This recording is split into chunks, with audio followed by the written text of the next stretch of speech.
position is shaky again. Well, if I was a company you had stock in, I'd advise you to dump your shares. Oh, dear. Hey, my old boyfriend is in town. Who? Listen to this item in Betty Gillis' society column. Argyle Nelson, mystery man financier, has checked into the Danfield Hotel. Could it be another of his hush-hush $1-million business deals?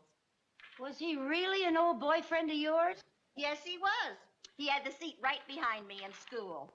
Just think, one of the richest men in America sat right behind one of the poorest women in America. What a shame. You missed being a millionaire by one seat. Oh, he was the handsomest man, Lucy. I've got a picture of him in my yearbook. Didn't I ever show you a picture of Argyle Nelson? You never mentioned him. Oh, wait a minute. There he is. Isn't he Oh, handsome? boy. He was the first boy ever to kiss me. Really? Yeah. We were at the movies. That kiss lasted all the way through the feature and the coming attractions. Wow, that was some kiss. Not really. Our braces were locked together.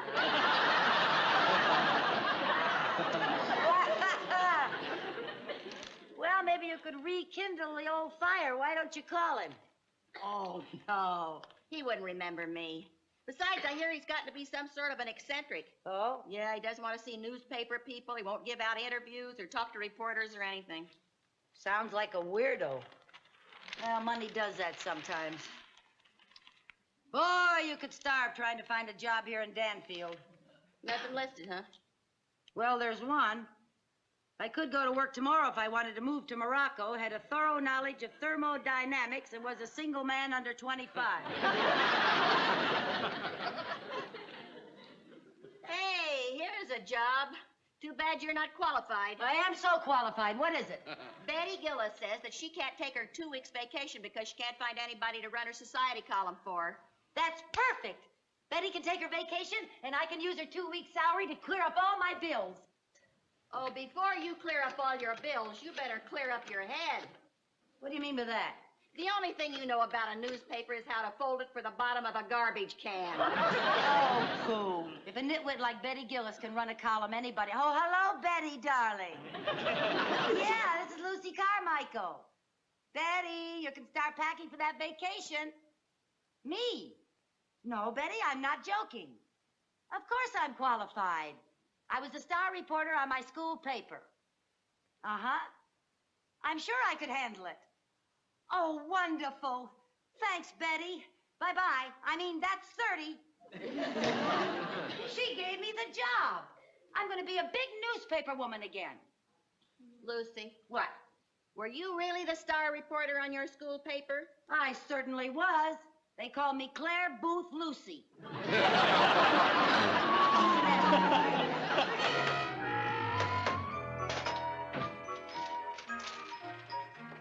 Mr. Foley? Yes, Calvin? Here's the proof on page 4. Oh, good. I'll look it over. Thank you.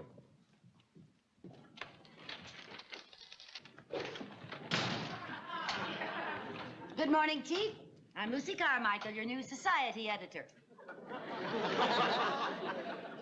You are the chief, aren't you? Chief what? Well, we in the newspaper game call the editor chief. Well, we play that game a little different. Here we call the editor Mr. Foley. Oh, one of those, huh? Where is he? I'm Mr. Foley. Oh, sorry. And this is Calvin. Oh, how do you do, Calvin? Happy to meet you. Have your copy in by Monday. Be sure it's double-spaced. And look out for the spelling of all names. Yes, sir. Mr. Foley. Yes? I'm going to need a desk, a telephone, a typewriter, a pencil, and some nice, clean paper. For what? Betty Gillis did all her work at home. Well, I don't want to work at home. I'd like very much to work here in case someone calls in a hot news flash. A hot news flash for the society column? Well, you never can tell. All right, you can work here as long as you don't bother me. Sit at that desk over there. Thanks, Chief. I mean, Mr. Foley.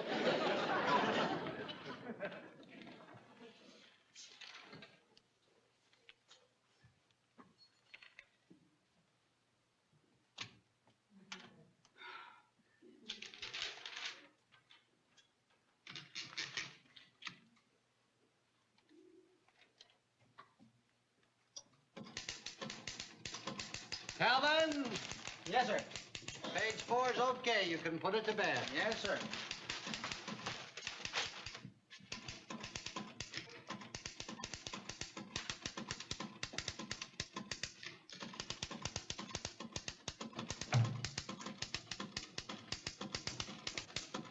Stop the press!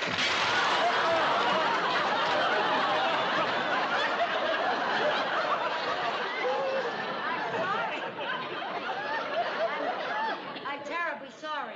Mrs. Carmichael, Yes? just what do you think you're doing? Well, I wanted to stop the presses. I have a hot item here. If you will notice, it wasn't necessary to stop the press, since it hasn't started. Sorry. Just what was the hot item that made you stop the presses? This, sir. This here? Yes, sir. Lucy Carmichael takes over post of society editor. Lucille Carmichael, veteran news hen, has joined the illustrious staff of the Danville Tribune, subbing for 2 weeks for Betty Gillis as society. This is your idea of a big story? Well, it is to my friends, and I have a lot of friends. I assume that you have. Get busy. Yes, sir.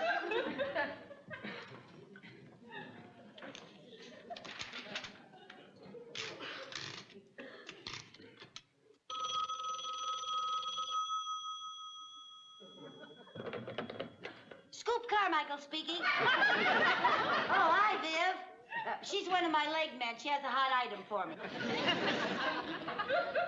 What's that, Viv? Oh. Oh, yeah. Oh, that's wonderful. Of course I know how to spell Bagley. B-A-G-L-E-Y. Yeah. Okay. Thanks, Viv. Mr. Foley, Yes. I'll give you proof on page 2 while I'm resetting page 4. Fine, Calvin. Copy, boy!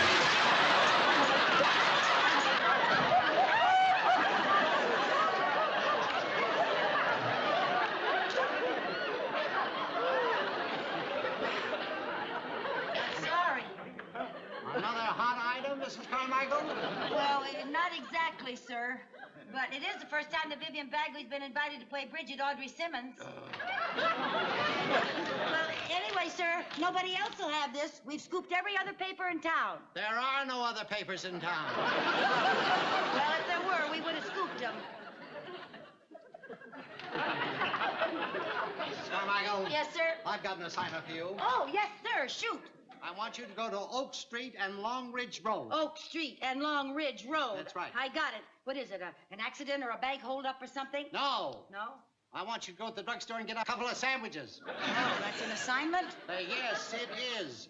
2 ham sandwiches on whole wheat and 2 coffees black. 2 ham sandwiches, whole wheat, 2 black coffees. Yes, sir. And hurry up, please. Yes, sir.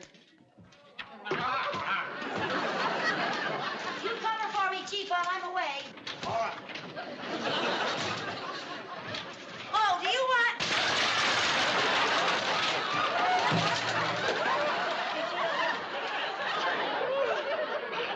I just wanted to know if you wanted mustard or mayonnaise. Well, I'll get a little dab of both.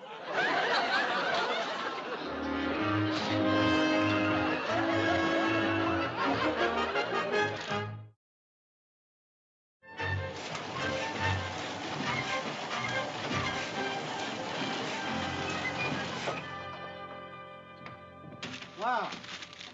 Where's the big society editor this morning? Don't ask, just be grateful. We've had the whole morning to ourselves without Brenda Starr. You're right. Hi, Mr. Foley. I'm sorry I'm late. I hope I didn't leave you short-handed. Well, we managed to get along. Good, good. I'm going to get writing on my next week's column. Well, already?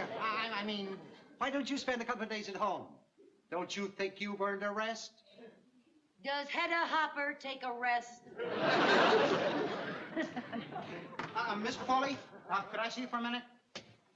Hey, what do you know about Hedda Hopper? Hedda who? Hopper.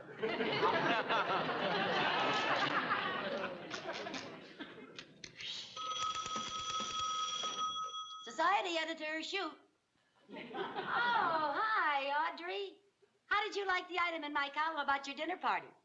Well, I thought it was kind of Oh? You spell Simmons with 2 M's instead of 1? Well, I can't imagine how that happened. What? I'm sorry. I can't hear a word you're saying, Audrey. The press is making such a racket. Can you speak up? Hold on a minute. Wait till I shut this thing off.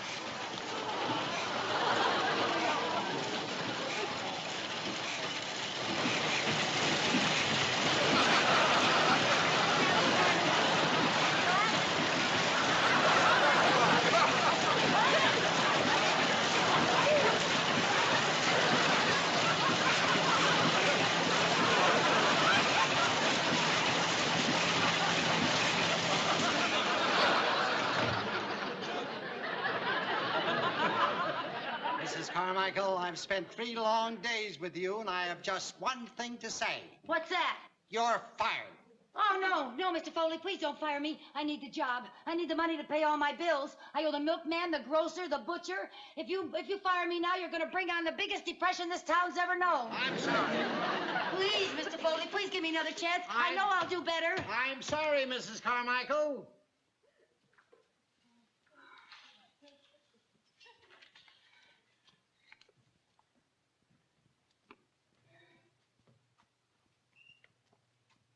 Audrey, I'll call you later.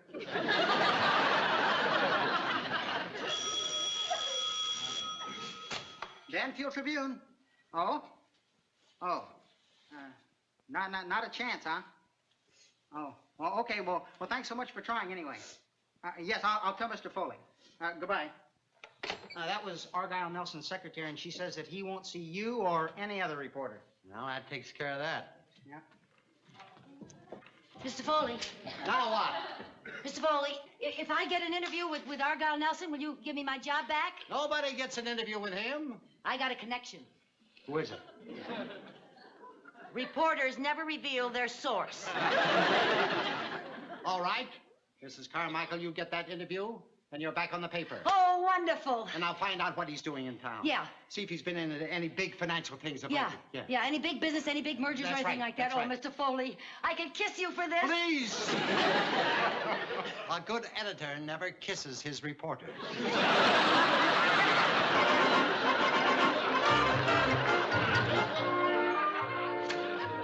Oh, hi, girl. Hi, Luella. I just saw your first column. It was nice of you to say that at Audrey Simmons' dinner party I was radiant in red chiffon. Thanks a lot. You're welcome. Viv, you want to do me a favor? Anything you say, Scoop. Call Argyle Nelson and arrange an interview for me. Anything you say, Scoop, except that. Oh, Viv, please. Please, it's very important to me. I promised Mr. Foley I could get an interview. My job depends on it. Lucy, I can't call Argy and ask him a favor. Why not? We haven't seen each other since the orthodontist pried us apart. Well, tell him I'm a friend and I just want an off-the-record chat. Lucy, if you think he'd talk to you off the record, you're off your rocker. Oh, please, Viv. I hate to refuse, It's but I very couldn't do important that. to I me. just couldn't do it, Lucy. I'm Oh, sorry. Viv.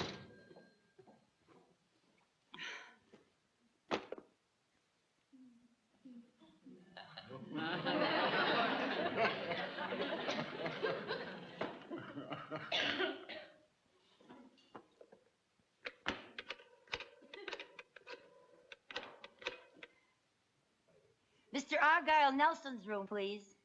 Oh, the whole floor? Well, yes, I'll speak to his secretary.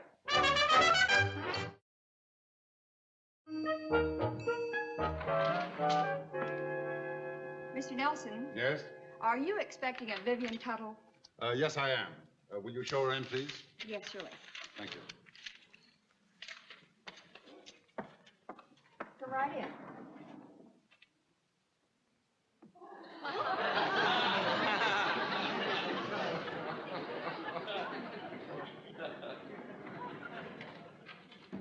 Argy?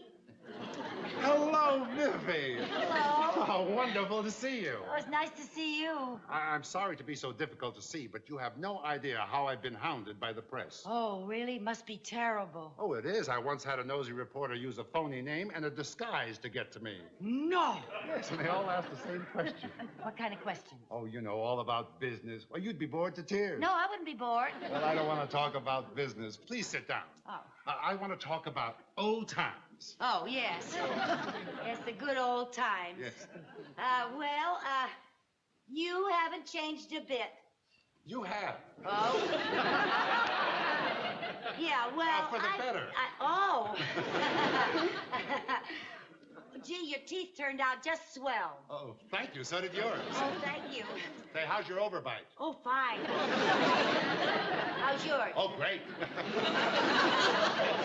Oh, we sure did have fun in high school, didn't we? Oh, yes. Good old Shortbridge High. No, Short Ridge. That's what I said, Shortridge. Oh. Shortridge High School, named after George P. Shortridge, well-known educator. The principal was Mr. Hadley. The colors were blue and white.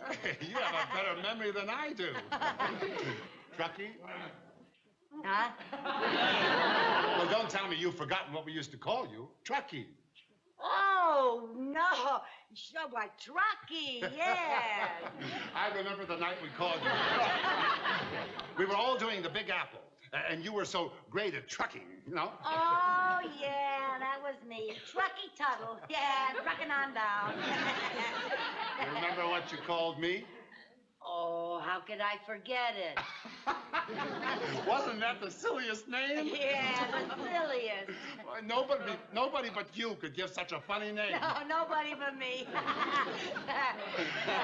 Imagine, just because my name was Argyle, you called me Socks. Argyle Socks. Argyle Sock Nelson. Argyle Socks Nelson. Oh, boy. I sure was good with those funny names. Yeah. Well, so much for the old times. Now, what about the new times? No, wait a minute. Do you remember when we were cheerleaders together?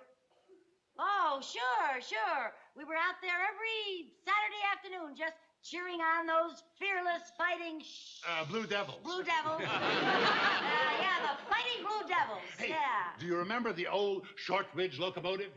Did that go through town? Boy, you're funny. Come on, let's do it together. Come on. Shh. A chicka-lacka, Chicka-lacka. Boom-a-lacka. Bow, wow. Yeah! Jumping! Oh, boy, do I remember that.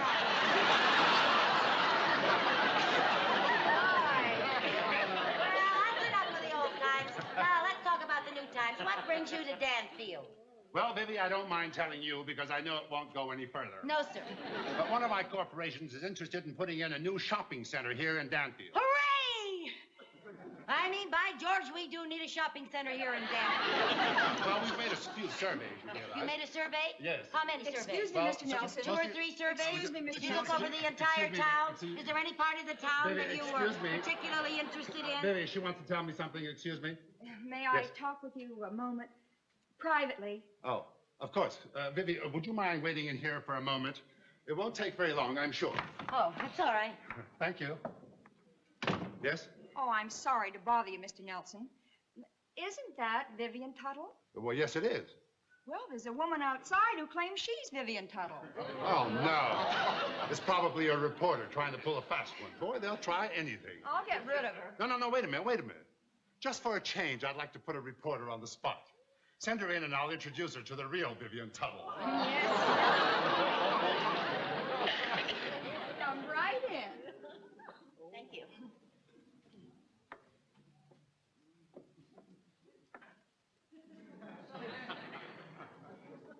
Hi, Argie. Hello, Vivi. It's nice to see you after all these years. Nice to see you, too. I'm afraid I've come to ask you a favor. It's for a friend. I didn't want to do it at first, but I felt like such a heel. It's so important to her. You know, that's a very interesting disguise. You look more like Vivian Tuttle than the real Vivian Tuttle. Huh? Oh, now, come on. I know you're a reporter. A reporter? Oh, no, I'm not, Argie. I'm Vivian Tuttle. Yes, I am. I can prove it. Look, Look, I've got something right here in my purse. Look at that. A clasp pin from Shortridge High? I found it at the bottom of my jewelry case. So what does that prove? Look at the back of it. My initials. Where did you get this? You pinned it on me at the senior prom. If you're really Vivian Tuttle, tell me the one word you said when I pinned this on you. Ouch. Chucky! Hey, wait a minute. I wonder who that other woman is. What other woman? The one in there who claims she's Vivian Tuttle. Oh, good grief. You know? I have an awful feeling it's the friend I'm asking the favor for. She works on a local newspaper, and she was just desperate for an interview. Then she's a reporter. Well, Look, Truckee, do you mind if I teach your friend a little lesson? do I mind? She's got it coming. Truckee, would you mind waiting out here in the reception room? What are you going to do to her? Well, you just keep your ear glued to this door. You let her have it. Let I her sure have will.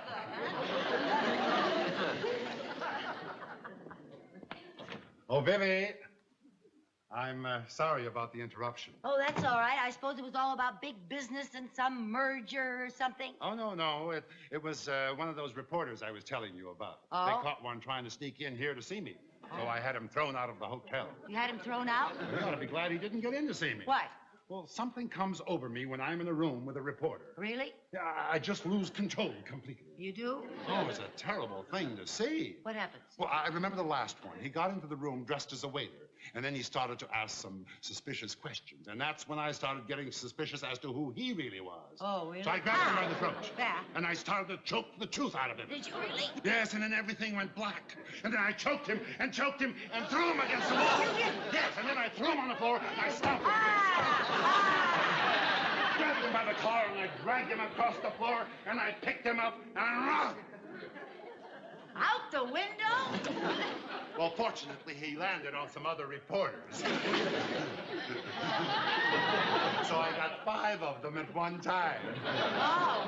Well, I gotta go, Artie. Oh, no, don't go. I never get a chance to talk about old times. You know? I don't think I ever told you what you meant to me in the old days. When I was on the school baseball team, why, you never missed a game. I didn't? No.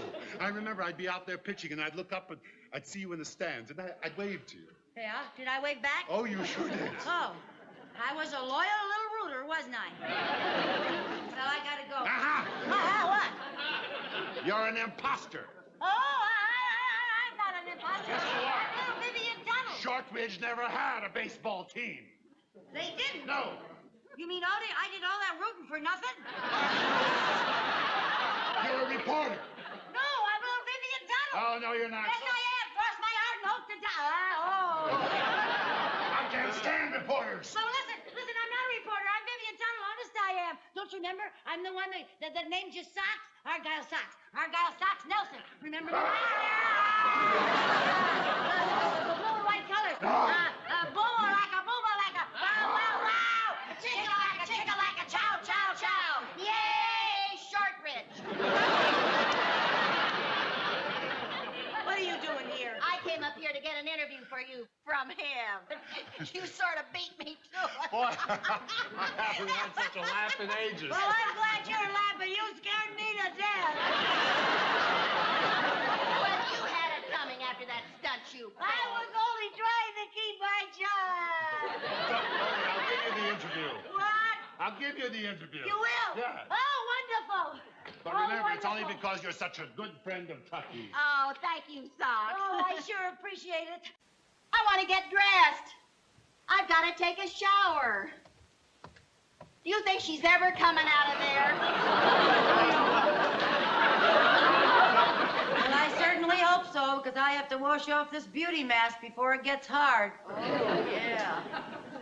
Chris is always monopolizing the bathroom. What takes her so long in there? Oh, you know how teenagers are. If they're not washing their hair, they're rolling it up or taking it down or trying out a new style. Yeah. Or brushing it or spraying it or washing out the spray. Yeah. Or rolling it up again. You think she'd come out of there once in a while just to give her roots a rest? Well, one good thing, while she's in the bathroom, at least she's not tying up the phone. Oh, can you imagine what would happen if we had a telephone in there? Good heavens. I wouldn't see Chris until she was old enough to vote. Chris! Oh. I better get out in the kitchen and wash this off. Yeah. Chris, are you ever coming out of there? Well, what are you two doing? Is that you, Aunt Lucy? Yes, it's me, Aunt Lucy. This is a facial mask I'm wearing to make me look pretty. Gee, Mom, I thought you looked prettier without it. Well, thank you, honey. What's come over you two, washing in the middle of the day? We're going to the Y. So? They frown on filth. Well, I see somebody beat you to the annex. Yeah, I'm afraid so. Lucy, do you think it'd do any good if I called Chris's boyfriend and had him call her? And while they're talking on the telephone, I could rush into the bathroom and stake out a claim in the name of the great unwashed? No, I'm afraid not. Mom, we're going to the Y to play basketball. Okay, darling. Okay, Jerry, here you are. Now remember, be sure and take a shower before you come home. Do we have to? Yes, you have to. We too frown on filth. But take a shower for me. You know, Viv, one bathroom is just not enough for 5 people. Of course it isn't. It never has been. I'm just going to have to install a second bathroom. Oh, now, Lucy, we've been over all of that before. You just can't afford it. Well, there's just one thing that we're going to have to do. You and the boys and I are going to have to come out every morning, jump in the car, put the top down, ride into Danfield, and go through the car wash. That's a thought. Hey, you know, I could just put in a shower instead of a whole bathroom. That way it wouldn't cost so much. Yeah, but Paisley, the plumber, would still charge you plenty for the labor. Well, I'm going to call him. Maybe he's having a sale. Maybe so. You know, we wouldn't even have to tear down a wall. We could put the shower in that closet in the boys' room. Hey, you better wash off that facial mask. Why? Because in just a few minutes, you're going to be ready for Mount Rushmore. Okay. Now, don't use all the hot water. What? That much to install a shower? Mr. Paisley, if you don't lower your prices, you're liable to bring on socialized plumbing. Well, good day to you too, Mr. Paisley. What'd he say? Just what you said he would say. Boy, these prices. Apparently, the only way to get clean is to be filthy rich. Hey, you know, if I bought the equipment and had a friend install the shower, it wouldn't cost half as much. If the friend you have in mind is who I think it is, that friend thinks you're out of your mind. Viv, I wouldn't ask you to do a thing like that. Thanks. You don't know anything about plumbing. Who did you have in mind? Good old Harry next door. Oh, now, Lucy, we can't ask Harry to do anything else for us. We're always imposing on him. That's not imposing. Harry enjoys doing things for us. It feeds his ego. It seems to me that by now his ego would be as fat as a horse. Well, Where are you going? over to Harry's. The sooner he starts on the shower, the sooner we'll have it. Oh, Harry, hi. I'm sorry. It's all right. You just dented my bumper a little. Where are you going in such a rush? I was going over to see you. Forget it. I'm not there. Ah, that's funny. You're funny, Harry. What did you want to see me about? Oh, well, what'd you come over here for? To invite you lovely girls to lunch. Oh, great. Come on, Lucy, let's get dressed. No, we can't go. Why not? Well, don't you remember, Viv? I was going over to Harry's. Don't you remember? I was going to invite him over here for lunch. You were? Yeah. Oh, yeah, she was. She was. That's right. Now, you just sit down, Harry, relax, get nice and comfy, and I'm going to make you your favorite dish, Eggs Benedict. Hold it. All right, Lucy, what do you want me to do? Whatever do you mean? I have learned from bitter experience that any time you offer me anything more than a peanut butter sandwich, you have something you either want repaired, shoveled, lifted, or taken out of a trap and buried. Well, that just shows you how wrong you can be, Harry. Oh, Harry, you have such a suspicious nature. You mean you just want me to have lunch? I don't have to do anything? Not a thing. Oh, well, thanks. Unless, of course, you'd like to show your appreciation by installing an extra shower for me. Aha! I knew it. Install a shower. That's a big job. Well, Harry, I don't mean for you to do it now while I'm fixing your lunch. I mean, do it next weekend. Couldn't I just have a peanut butter sandwich? Harry, it's a snack. Come on, Lucy. I'm no plumbing expert. Oh, you're so modest. You know, you're a whiz at fixing stopped-up sinks. Well, that's a lot different than installing a whole shower. I can't do that by myself. Oh, well, you'll have help. Yeah, who? Well, come in. Hi, Tootsie. Hi, Eddie. Eddie! Hi, Lucy. Hey, we were just talking about you. You were? Yeah. How would you like some Eggs Benedict? Yeah. How would you like some Eggs Benedict? Oh, that'd be wonderful. Just marvelous.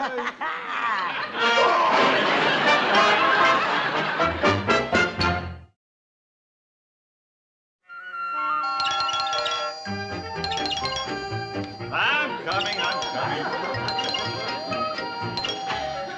Hi, Harry. Hi, Ann. Want you to meet Joe Melvin. This is Harry Connors. How are you? Hello, Nice Joe. to see you. Boy, am I glad to see you. I just discovered I don't know a snake from a plumber's friend. Wait a minute. Hey, where are the girls? They're out shopping. Why? My boy, how would you like to get out of this whole ugly mess? Great, but how? I've got a plan. You see, Joe here is a plumber from Ridgebury. Buddy! Now, would you be willing to put out a little money to get out of installing that shower? Is it under $1 million? I'll give you my rock bottom price. You got a deal. All right, my boy, I'll tell you what we're going to do. We're going to tell the girls that Joe here is an old friend of ours who'll do the job for nothing. Then we split the bill, take the weekend off, and the girls don't know the difference. Is that good? Good. It's inspired. Do you mind if I ask a question? No, go ahead. Why don't you just tell the two ladies the truth? Because they'd never go for it. Now, they don't mind us giving up our weekends or breaking our back, but they never allow us to pay you. After all, they've got their pride. Oh. Well, look, I better get to work. You guys started paying me the minute I walked through that door. I'll show you where the shower goes. Yeah. It's in the closet in the boys' room. Now, Harry, remember, we tell the girls that we meant to do the job with Joe. But suddenly you have to take a flight to Honolulu, and I've got a client in town from L.A. And then we stay out of their way for the entire weekend. You got it?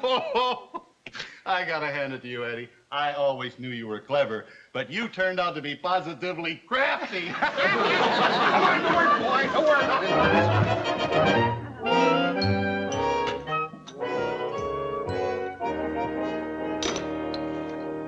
Well, how's it going, Joe? Oh, it ought to be finished in an hour or two. Good. Gee, you must be a good friend of Eddie and Harry's to let them take advantage of you like this. Huh? Oh, yeah, sure. Do you know how much a real plumber would charge for this? How much? Oh, I'd hate to tell you. You know what robbers they all are. Now, just a minute. Some of my best friends are plumbers. Oh, well, of course there are good ones and bad ones. Yeah. What do you do for a living, Joe? Well, I'm... Well, what do you think I do? Well, from the looks of your sensitive hands, I'd say you were a doctor. You guessed it. I can always tell. Yeah.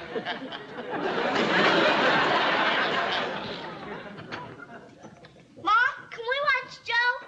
Well, you can if you don't bother the man. We won't. All right, sit down there and be quiet now. He's very, very busy, so be quiet. Well, there it is, Jerry. A shower right in our room. We won't have any excuse for not washing again. That's one of the most depressing sights I have ever seen. Hey, Joe, where's the bathtub? Well, this is a stall shower. There's no tub. This is different from our other shower. Then I can get out of using this one on a technicality. How come? There's no place to sell my boat.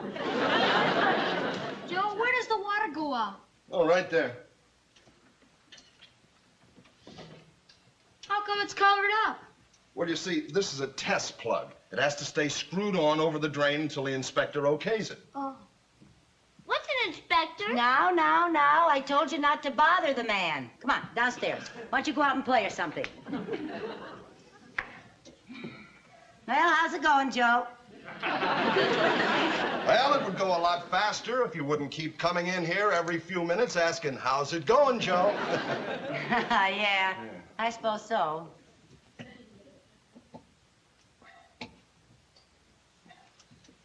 Joe, isn't that shower head a little low? It's the standard height. Well, it looks a little low to my eye. I think it should be about 5 inches higher. Look, it's too late to do anything about it now. It's already in. Yeah, and the way it's in, Joe, that's a pretty sloppy caulking job. I'm not finished with it yet. Well, I suppose I shouldn't complain. After all, you are an amateur. Oh, nothing personal, Joe.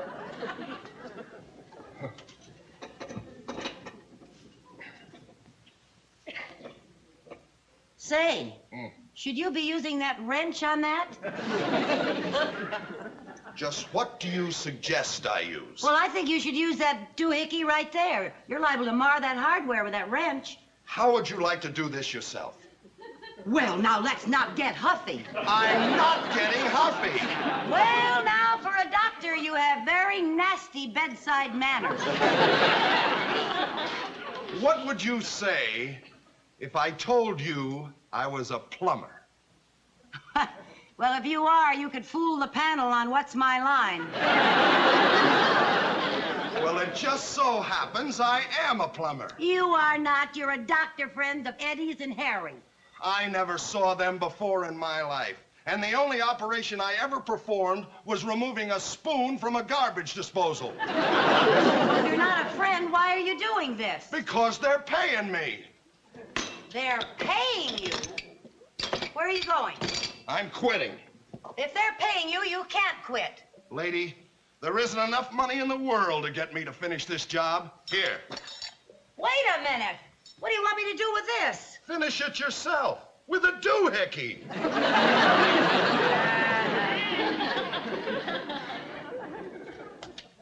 What's he mumbling about? He just walked out on the job.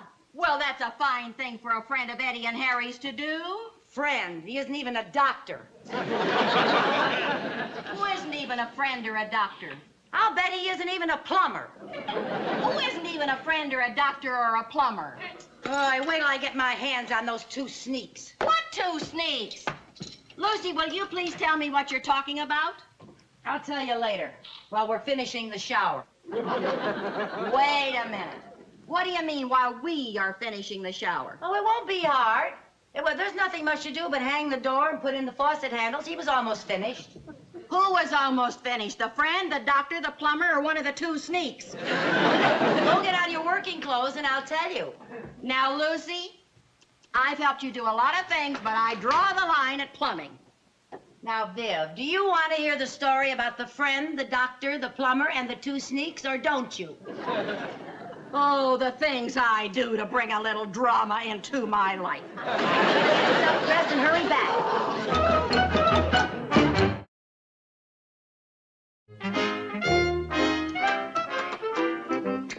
There. Now, that wasn't bad, was it? No, as a matter of fact, that was pretty simple. You know, I don't know why those 2 sneaks didn't do this themselves instead of throwing all that money away on that plumber. Well, I don't know why they didn't do it either, but I don't know why you're so mad at them for being willing to pay for it. We're willing to have them do it for free. Well, that's different. One's charity and one's friendship. Besides, do you realize if they hadn't spent all that money on Joe, they could have spent it on us? You're right. They are a couple of sneaks. Hey, you get out and turn on the water main. We'll see how this works, huh? Yes, sir. Wait a minute. You better take this. I think it's going to be a little hard to turn. Whoa, okay. Hurry up now.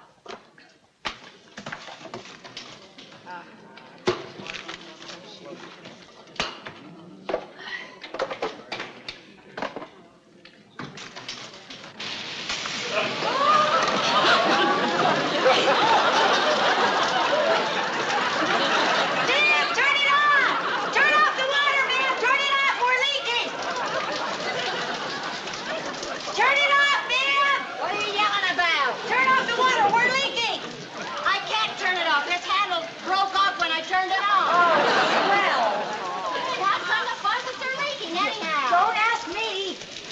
sure you used the right washers? Washer? Yeah, those little round things. So that's what they were. Oh, dear. Come on in here and help me turn off this water. Okay, what'll I do? Well, come on in here. Get a hold of this one over here. Turn it off? Yeah, well, We can't turn it off. well, tighten them up. Tighten them up. Okay, let's go. Oh, wait a minute. Oh, gee. Come on now. Oh, dear. Oh, dear. Oh.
would prepare for an emergency exit. I doubt if an emergency like this crops up very often. Are you going to go down there and get it out, Lucy? Yes. Come on, you'll get all shriveled if you don't. Yeah. I don't know about you, but I'm not pre-shrunk. Get the top off. Get the top off. Okay. Are you going? Yeah. Okay, here you go. Go. Hang on to me. Hang on to me. Oh, hang on to me. That's it. Go. Rip. Hey. Go. Oh, Lucy, you're great. You're great. Oh. Oh, boy, where's Lloyd Bridges when you need him? Get the cover. Yeah. Get the cover. Ready? Go. I say hang on. Hang on, Lucy. Hang on. There you go. Are you getting it, Lucy? Oh, Lucy, we're safe. We're safe.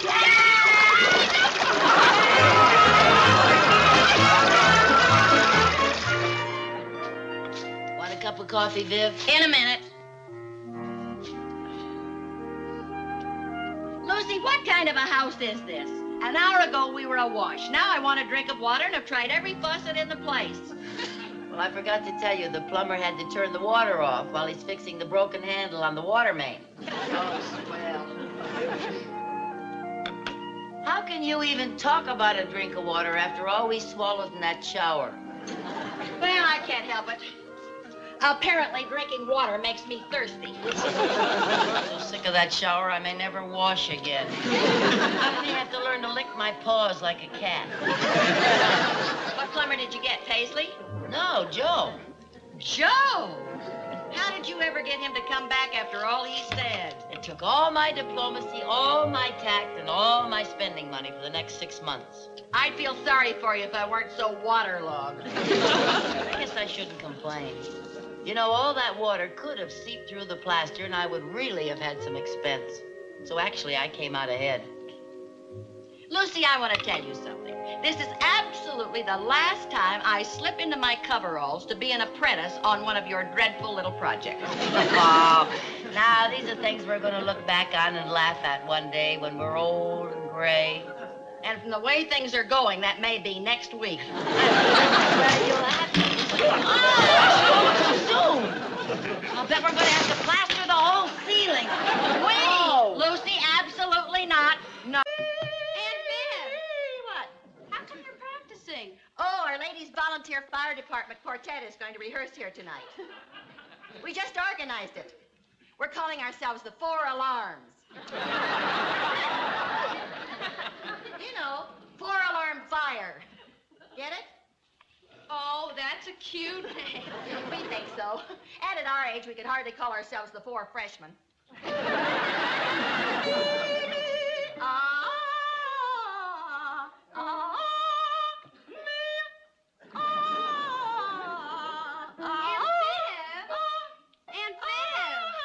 how long do you think you'll be rehearsing? Oh, all evening.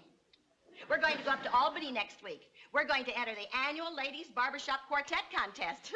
Oh, well, if you're going to sing here, I'd better go over to Cynthia's to do my homework. Hey, wait a minute. What do you mean by that? Well, I mean, if there are going to be 3 more people who sing like you. Oh, I'd better help Mom with the dishes.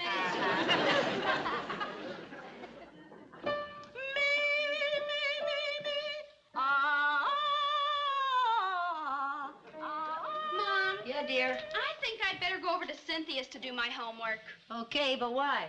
Well, I don't think I can concentrate with your quartet practicing here all evening. Well, that's not my stale quartet. I'm not even in it. You're not? How No. come? They had the nerve to tell me that I don't know how to sing. Oh, I think you have a lovely voice. Well, thank you, dear, but apparently I have a voice only a daughter can love. But you sound great in the shower. Well, I mentioned that, but they said when the water's not running, my voice leaves a lot to be desired. Well, I'll bet you sing as good as the rest of them. Well, actually, they've had a lot more experience, you know. Dorothy and Grace sing in the church choir, and Thelma Green says she once appeared in the Third Road Company of Rio Rita. And, of course, Aunt Viv sang with a band in college. Did Aunt Viv really sing with the band? Yeah. Oh, I didn't know that. Oh, yeah. Viv keeps telling me she could have been another wee Bonnie Baker. Who is wee Bonnie Baker? Oh, she was a big singing star. She made her biggest hit when she sang, oh, Johnny, how you can love. Oh, Johnny, heavens above. That was a big hit? Yeah, that was a big hit. Aye. Well, you'll understand when you try to explain to your daughter what was so hot about Elvis Presley singing, you ain't nothing but a hound dog. You ain't nothing but a hound dog. Oh, Mom. Well, you will. Are you disappointed that you're not in the quartet? Oh, heavens, no. I couldn't care less. Well, bye, Mom. Bye-bye, honey. Don't be too late now. No, I won't.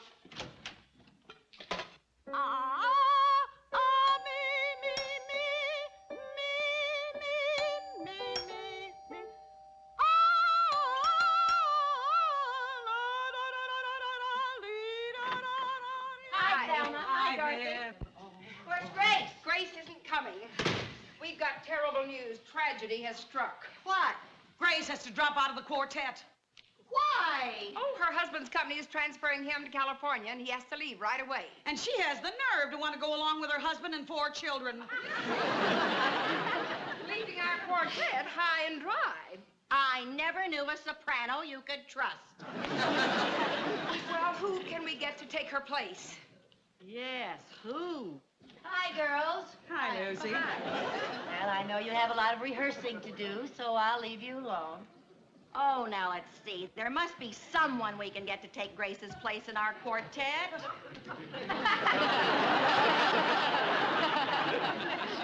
Yeah, but who?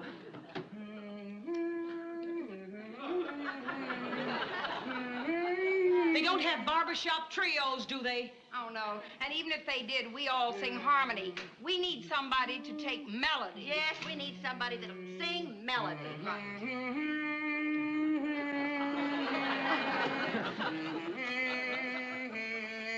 Lucy, we're trying to think of a singer to take Grace's part.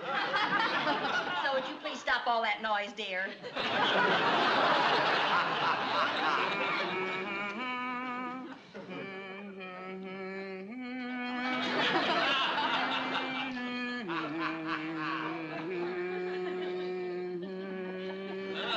Let's see, what other women are in our volunteer fire department? What about Pauline Lopez? Oh, no, she could never get away with those 7 kids. That's right. Even before she comes to a fire, she has to find a babysitter. Listen, what about Barbara Cushing? She's a soloist in our choir. She has a beautiful voice. But she's not a member of the volunteer fire department. Oh, that's right. Good try. Keep thinking. Where's the fire? Oh, there isn't any fire, but I know who you can get to replace Grace. Who? Well, it's someone who isn't moving to California, and someone who sings melody, and someone who doesn't have any babysitter problem, and someone who is a member of the Women's Volunteer Fire Department. Who is it? Give us her name. Down by the old mill stream. Her name, her name. Well, if you 3 are so dense, I don't know if I want to be in your darned old quartet. You? You? Yes, me. Oh, I don't know, Lucy.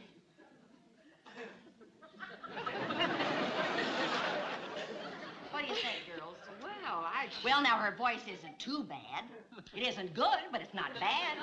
Well, if we don't take her, we won't be able to go to Albany. Well, there isn't anybody else. She's better than nothing.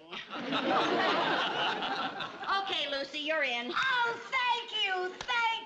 Hey, we better start rehearsing. Yeah, girls, we gotta get rehearsing right now if we're going up to Albany and get a hold of that little old cup. Now, line up right over here. Line up according to size, because that makes the sound a lot better.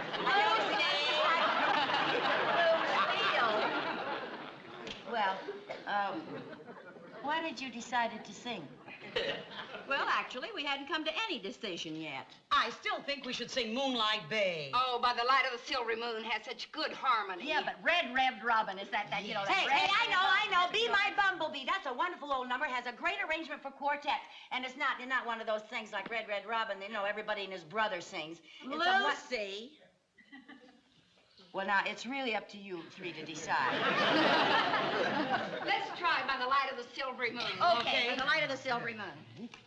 Oh, righty, here's your note, Dorothy. Ready? Bye. By the light of the silvery moon, I want to spoon to my honey our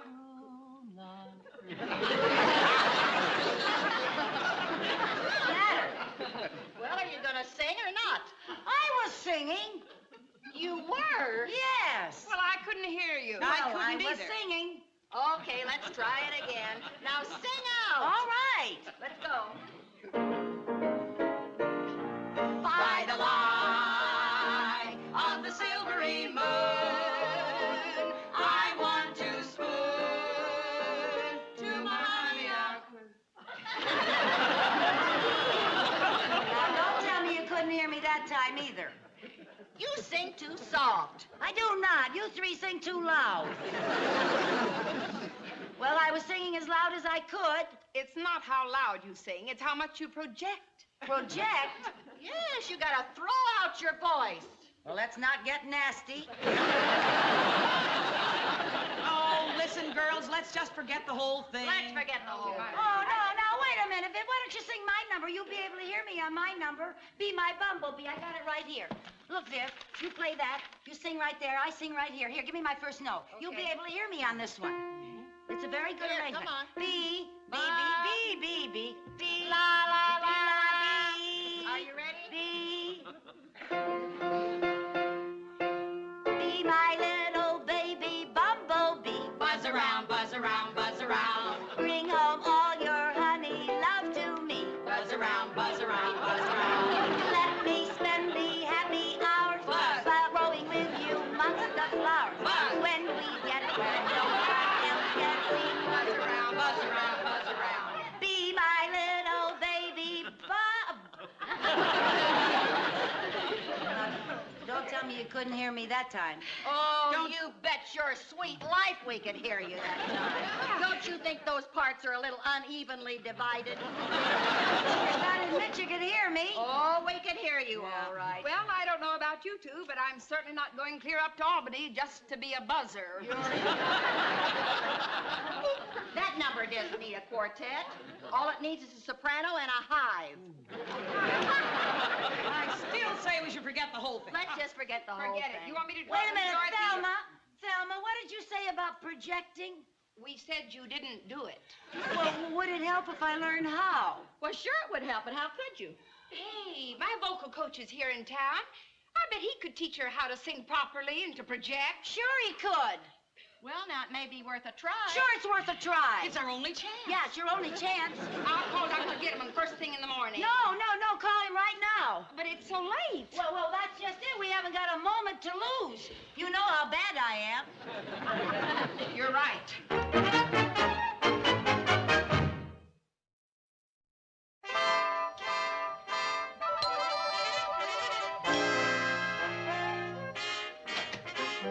How do you do? I'm Dr.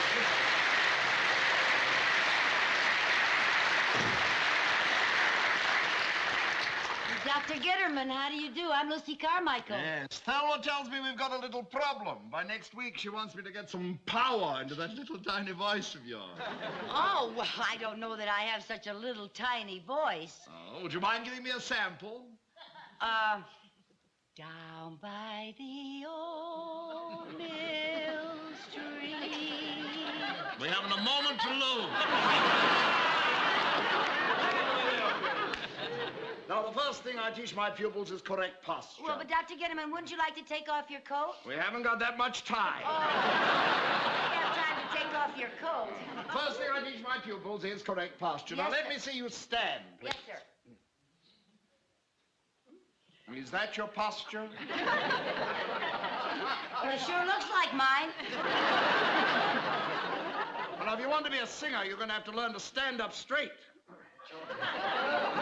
Not quite so stiff. You've got to learn to relax. Yeah, do as I do. Yeah. Now, completely relax your entire body. Imagine yourself a marionette. You have absolutely no control over your actions. Someone is pulling the strings, and you must do exactly as he says.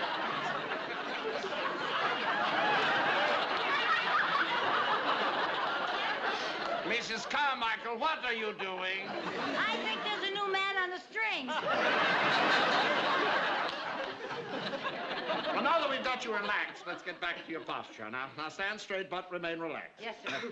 Now that is the correct posture for a singer. Yes, sir. Now, the next thing we want to discuss is breathing. Yes, sir. Oh, yes, the breath is most important. The breath, after all, is that power that operates the vocal cords. Where do you breathe? Oh, anywhere I happen to be at the moment.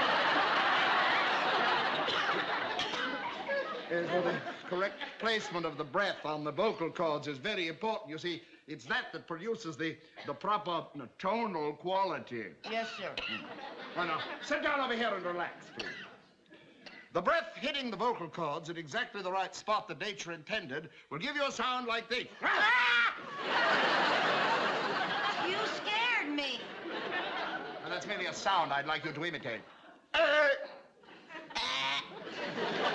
Make it like this.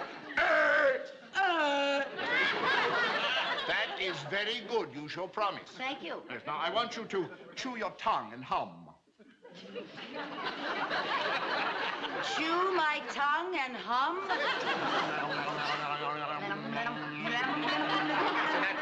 That loosens the vocal cord. Now, at the same time, I want you to think of your voice as an umbrella that closes and opens like this. Now, continue to chew your tongue and hum.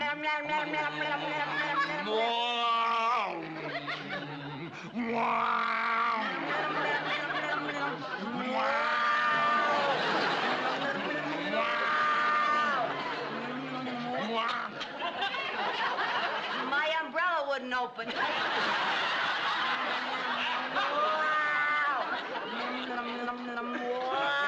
We'll try the vowels now.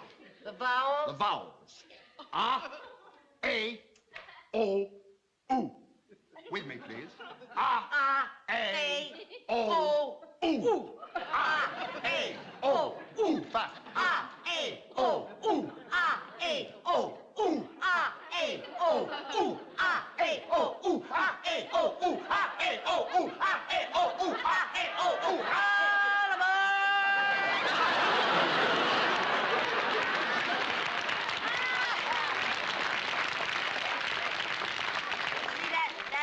Like a train pulling out of the station. You know that sound they make? I know. Now, I'd like you to try another one. Ooga! Ooga! Ooga! Ooga! Ooga! Ooga! The vowels. Ooga! A! Ooga! O! Ooga! Ooh! Ooga!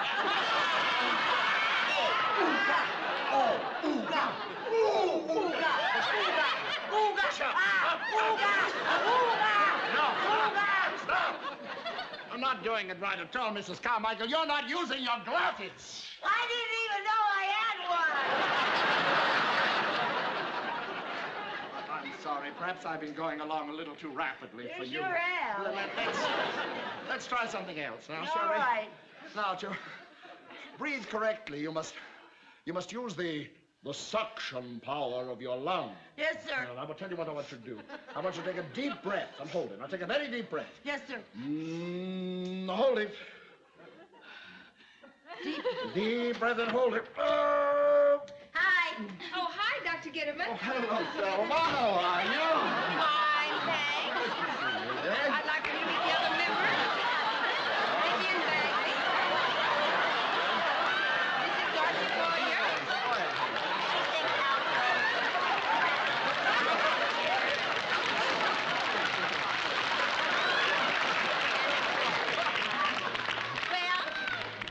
pupil coming? Well, I think we can show a little progress. What's the matter with her? Huh? Oh, I forgot, Mrs. Carmichael. Oh, I'm so sorry. I forgot about you. And I must say, I'm amazed at how long you were able to hold your breath. You must have very powerful lungs. Thank you.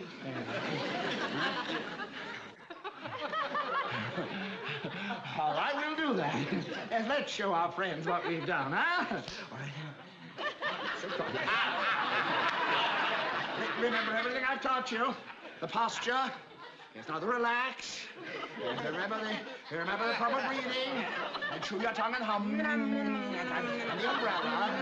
Oh, the correct tonal quality. When I hit this note.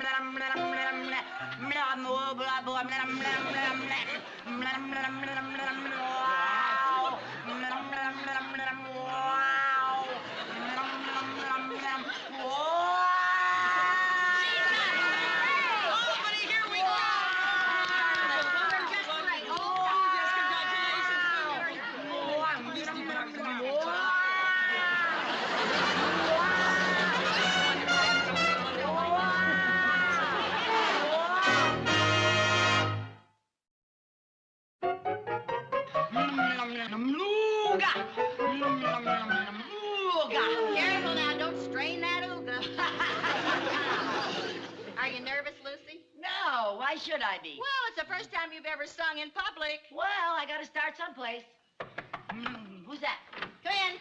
Hi. Hi. Hurry up. We've got to be at the auditorium in 10 minutes. Okay. I understand there are going to be 3,000 people in the audience. 3,000 people.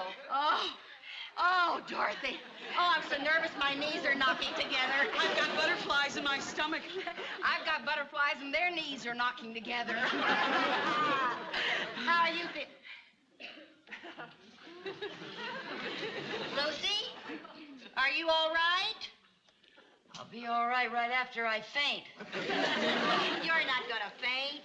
That's right, I'm not gonna faint. Good girl. I'm gonna be sick. Oh, no, you're not. We've got to get to that auditorium and get dressed.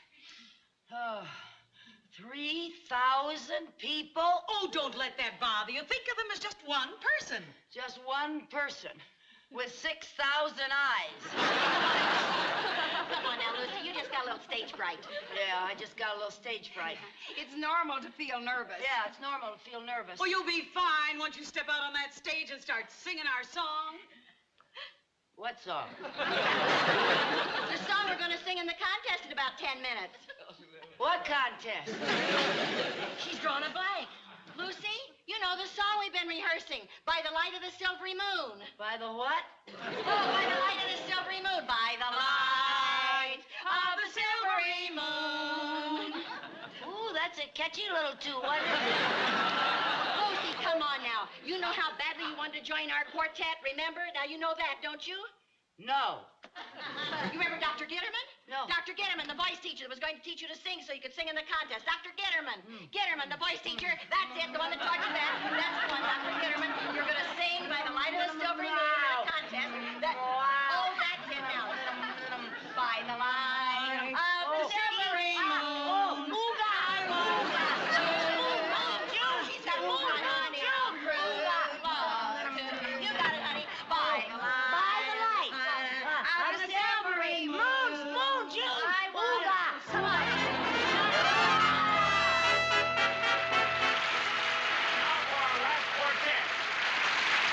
From the Danfield Women's Volunteer Fire Department, the 4 alarms.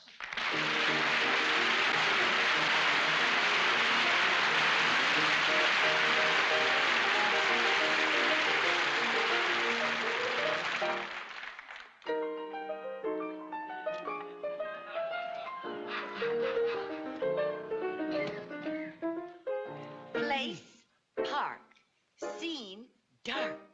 Silvery moon is shining through the trees.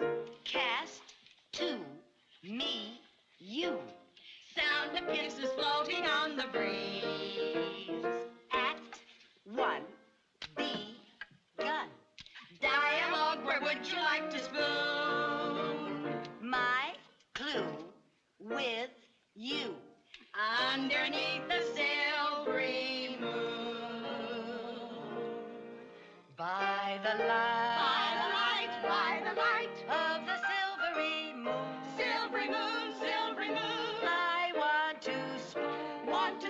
wants to spoon. To my honey, I'll croon loves you.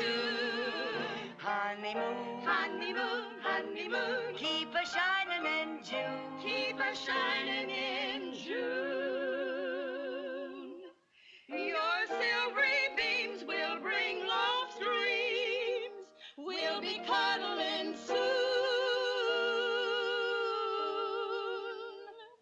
by the silvery moon. The silvery moon. The silvery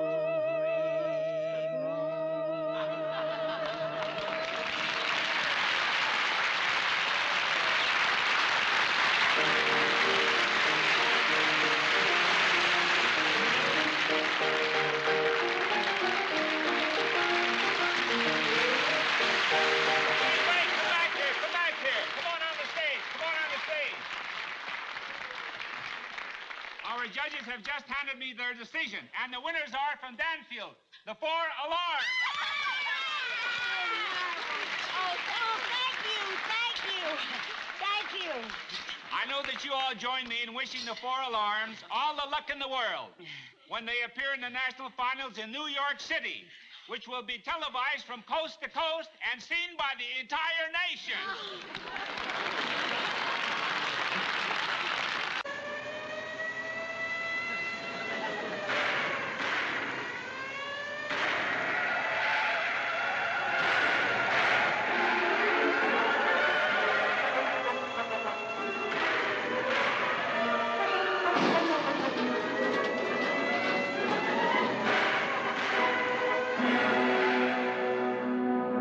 He got just what was coming to him. Yeah, he sure did. Oh, boy, that was an exciting movie. Yeah, I'll say. That's sure the way to see a movie. It's free, you don't have to get dressed, you don't have to park your car, you don't even have to go out in the lobby to buy candy. Boy, you know, this is great caramel corn. Where'd you get it? Viv made it. You're kidding. Tootsie, you made this. Uh-huh. With her own sticky little hands. You know, I've been in every state of the union, but I'll tell you something, you just can't buy caramel corn like this. You bet your sweet tooth you can't. It's too bad, too, because when I'm on the road, I'd sure give a lot to be able to find a box of this stuff. It's crazy. Crazy. Hey, I got an idea, Viv. Why don't you put your caramel corn on the market? What are you talking about? Going into business. You heard what Eddie said. You can't buy caramel corn as good as this anywhere in the country. Oh, I couldn't go into business. I don't know anything about it. Well, you could learn, and you could sure use the money, girl. Oh, I could sure use the money, all right. Hey, why not? You make the caramel corn, and I'll sell it. Oh, that's ridiculous. It takes capital to go into business. Well, I've got a few bucks put aside that I've been saving for a hot opportunity like this. You have? Yeah. What do you say? Why not? Is it a deal? It's a deal. It's a deal. Hey, wait a minute. How did you get into this partnership? It's my recipe, and Eddie's putting up the money. I was the one that said you should go into business. It was my idea, remember? Well, thanks a lot. It was a very good suggestion, but I don't see why we need you in the business. I've got the pots, the pans, the stove, and the kitchen. Where are you going to make your caramel corn? Over the radiator in your room? How do you like that, Eddie? We've been in business 2 minutes, and already we're being forced into a merger. Well, I think it should be a 3-way split. Why, sure. Come on, Viv. If we're successful, there'll be plenty of profits to go around. Okay, it's a deal. Right. Good. Now, what's the first thing we do? Let's see now. We have to get a good name for the company. Oh, yes, a good name. How about Vivian Bagley's Caramel Corn? No, Vivian's Caramel Corn. Yeah, that sounds good. What do you think? Well, I don't know. Vivian's caramel corn. Do you think the name Vivian has a ring to it? My mother and father thought so. Well, I don't mean that it isn't a good name. It's just that, well, it doesn't sound catchy. You know, the name of a candy has to say something. Well, now, what says something catchy to you? Lucy's Caramel Corn? Oh, heavens, no. Let's see now. How about Carmichael's caramel corn? That says something. It sure does. It says we just went out of business. Oh, Bill, don't be so touchy, for heaven's sake. I know how to work your name into it. Carmichael's Caramel Corn. Buy it by the Bagley. That does it. Just forget the whole thing. Oh, Viv, come on now. We gotta have a good name. Listen, Eddie said it was crazy. How about Crazy Caramel? Crazy Corn. Crazy Crunch. Crazy Crunch. Crazy Crunch. Crazy Crunch. That's it. Good. Crazy Crunch. I now officially declare us Crazy Crunch Incorporated.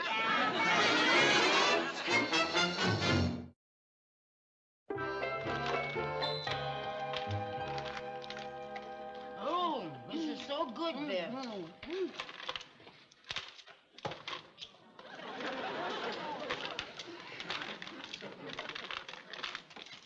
Gee, I never dreamed we'd get so many orders so fast. Neither did I. We only been in business 2 days, and already we've sold 15 boxes and got orders for 10 more. Yeah. Before you know it, we're going to be caramel corn tycoons. Hooray! Our mothers are going to be tycoons. Yeah. What's a tycoon? That means you're the head of a big profit-making organization. Mom, when will we become millionaires? Oh, not for a long time, honey. May take a month or two. All right, fellas, get to work. Okay, now, Chris, remember, a half a pound in each box. Okay. Okay, that's good.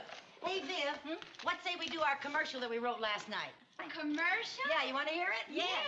We wrote one in case we sponsor a great big television show. Are you ready? Yeah, give me the key. Bum. Bam. Buy some Crazy Crunch today. C-R-A-Z-Y. Make your sweet tooth say hooray. C-R-A-Z-Y. With a crunch, crunch here and a munch, munch there. Here a crunch, there a munch. Eat a bunch for lunch or brunch. Buy some Crazy Crunch today. C-R-A-Z-Y. It's full of nuts.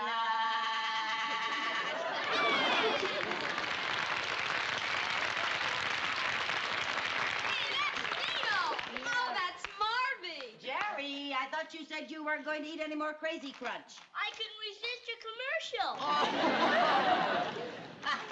Not another piece, young man. Sherman? I couldn't resist your commercial either. Oh, you put that back. Okay, Lucy, ready to go. Oh, okay, Here's already? the crucial point right here. You got your popcorn ready? Yeah. All right. Ready to go. Yeah, Here we ready. go. Just pour it right in there. Now you do it. Do it exactly right, Lucy. Okay. Now, slowly. Pour the popcorn, and then we have to stir and stir while you're pouring. That's it. Little more. The whole pan. That's it. Oh, this is what makes it just right. Now the nuts. And a few nuts. Now, that's it. That's the way I learned to do it. All right, I think that's about it. Yeah. Here we go. It's the mixing, you see, that makes it come out right, makes it so great. You're going to pour right over here? Uh-huh. Gotta do it. All right. Okay. Ready? Yeah. Go. There you go. Oh, it's a good thing Eddie got us these marble-top tables, isn't it? It makes the cooling process so much faster. Yeah, I wonder what's going to happen when his landlady asks what happened to the 2 tables. Is it all out? There it is. Is it all out? There it is. Just perfect. Yeah. Oh, I got to answer the phone. You better do this, Viv. Hello? Oh, hi, Eddie. It's our sales manager, Viv. Oh? Yeah, everything's working out fine here at the factory. Uh-huh. The assembly line is going well, although some of the workers have been biting into the profits. What? Oh, that's marvelous. Sure, we can do it. Okay, Eddie, bye. Guess what, Viv? What? Big news. Eddie met Marge Green in the village, and she's got a big order for us. Oh, good. A big order. Her sewing circle's having a bazaar, and she thinks she can sell 100 boxes. 100 boxes. Yeah, That's she great. needs them by 6 o'clock. 6 o'clock? Lucy, it's 4:30 now. We couldn't possibly get 100 boxes ready in an hour and a half. Oh, sure we can. We can do it. Oh, we can. With a 4-burner stove and only 2 marble slabs. Oh, need we a great can, big stove Viv. and a Come lot on now. more Don't slabs, waste but time we'll be talking. able to do Come that. on now. Get the rest of it no, done. Lucy. Sure we can do it. That's an awful lot. Come on now. Oh, my. Oh, those 10 boxes for Dr. Hofstadter at the drugstore. You forgot them. Forgot all about it. I told him he could be there before Sherman. You'll have to get on your bicycle, dear, and go down to the drugstore and take those 10 boxes down to the drugstore to Dr. Hofstetter. Don't you need me here? I thought you were going to step up production. Well, the 4 of us will have to manage. Yeah. Now, you hurry back. Hurry back. Here, Chairman, take these. Viv, Huh? I'm afraid you're going to have to go off syrup and go into the packing department. All right. Now, watch that syrup. Watch Okay. it. Oh, Lucy. What? We haven't got nuts enough for 100 boxes. We barely got enough for 8 or Chris, 9. go down to the store and get some more nuts. But you need me here. Somebody's got to weigh the boxes and There tie will be them. nothing to weigh and nothing to tie if you don't get some more nuts. Get. Okay. Oh, dear. Huh? Is that all right? I think so. Okay. I'll tie and you sit here, huh? Okay. Come and help him. I'll All be right. tying. Jerry, come on, get going. Fill those boxes. I don't feel so good.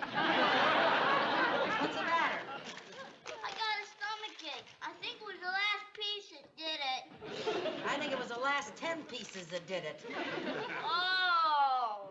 Oh, honey, go on and lie down. Call me if you want me. Okay. Poor little thing. He ate too much. Yes, yes. Well, I guess it's because it's so good. Uh-huh. Oh, I think it's about time to take that syrup off now, Lucy. I'll go okay. test it and see. All right. Oh, dear, honey. Oh, my. Hello? Oh. Yes, of course. I'd love to tell you all about Crazy Crunch. Well, I'm Lucy Carmichael, one of the owners. Who is it? Who is it? Excuse me, please. It's Francis Scully, the food editor of the New Rochelle Bulletin, wants a story about us and the candy. Oh, well, then let me talk to her, because I'm the one who knows how to make it. Well, I'm the one that knows how to talk to the press. Well, it's my recipe. It was my idea. What was it you wanted to know, dear? Oh, C-R-A-Z-Y. C-R-U-N-C-H. Yes, this is Vivian Bagley. I'm the creator of the product. Yes. Yes, well, really, it's an old family recipe. You see, my great-grandmother handed it down to my grandmother, Reagan, and she handed it down to my mother, Vivian. Excuse me. She wants your recipe, not your family tree. Don't just stand there. Go stir the syrup. Apparently, just one of us has to manage. Yes, Miss Scully? Well, now, the mixed nuts, you see, you can use any type of mixed nuts. Viv, it's almost Oh, time I to take use this caramel sauce almonds off. and peanuts and lots of popcorn and some Getting cashews hard, if you Viv. like You better to get eat off that. the Yes. phone. Uh-huh. Well, now, it's according to how much you want to make. I'm sure it's time Yes. to take this off, I Viv. use a cup and a half of brown sugar. Viv, this has got to come off the stove. A cup and a half of brown sugar. That's what you start out with. Then you add 6 tablespoons of water. Viv, we got to take this and off. about 2 tablespoons of butter, I guess. Now, you put all of that on the stove. It's time for this to come off. Well, take it off. Yes, where were we? Oh, yes, now you put Want me the to take it caramel, off? you put it on the stove. Yes. Now, you have to watch this very carefully. Now, you cook that until it gets to the soft ball stage. The soft ball. No, I don't think you better try threading it. No, we've been making it for years, Miss Scully, and I think Should I that's put the the stuff best in? way to do it. Yes. Now then, when you take it off of the stove at just the right time, this is very important. Then you take your popcorn. Yes, now put the popcorn in rather slowly, and you have to stir and stir and stir and stir and get all the popcorn. All the popcorn. Don't you think you ought to get off the now phone? Then, if you watch it, because you have to let it set for a while. Well, you can't break it up when you first start. Well, if you leave it stand too long, then it gets so hard that you can't break it up. Oh, I don't know. Yes. Yes, that's right. Oh, I think you can do it. Yes, you do that now. You have all of that done?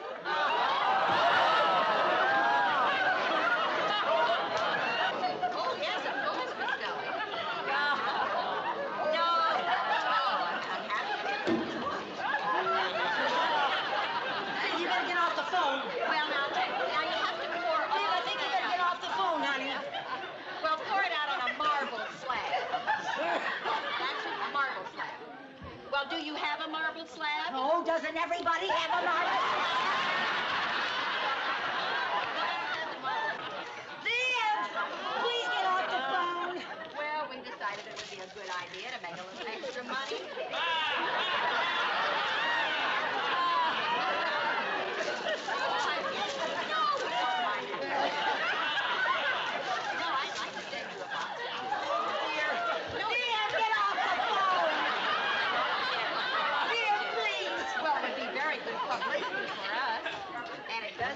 whistle.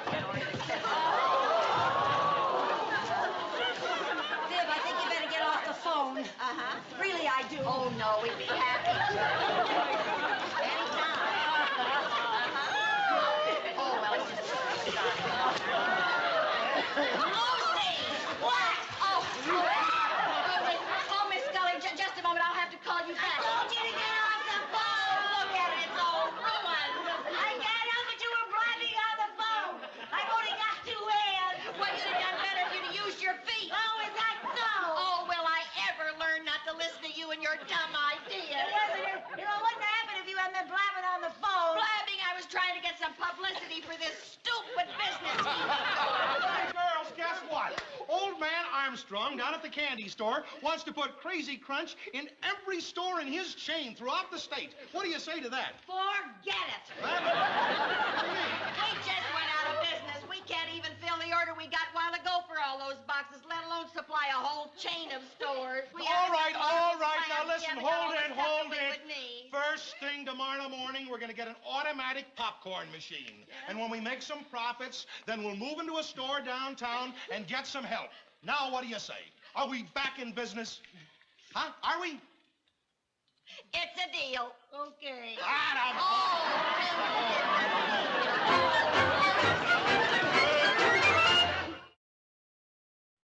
Buy some Crazy Crunch today. C-R-A-Z-Y. Make your sweet to say hooray. C-R-A-Z-Y. With a crunch here, crunch there. Here, much there, crunch everywhere. Crunch. Some crazy.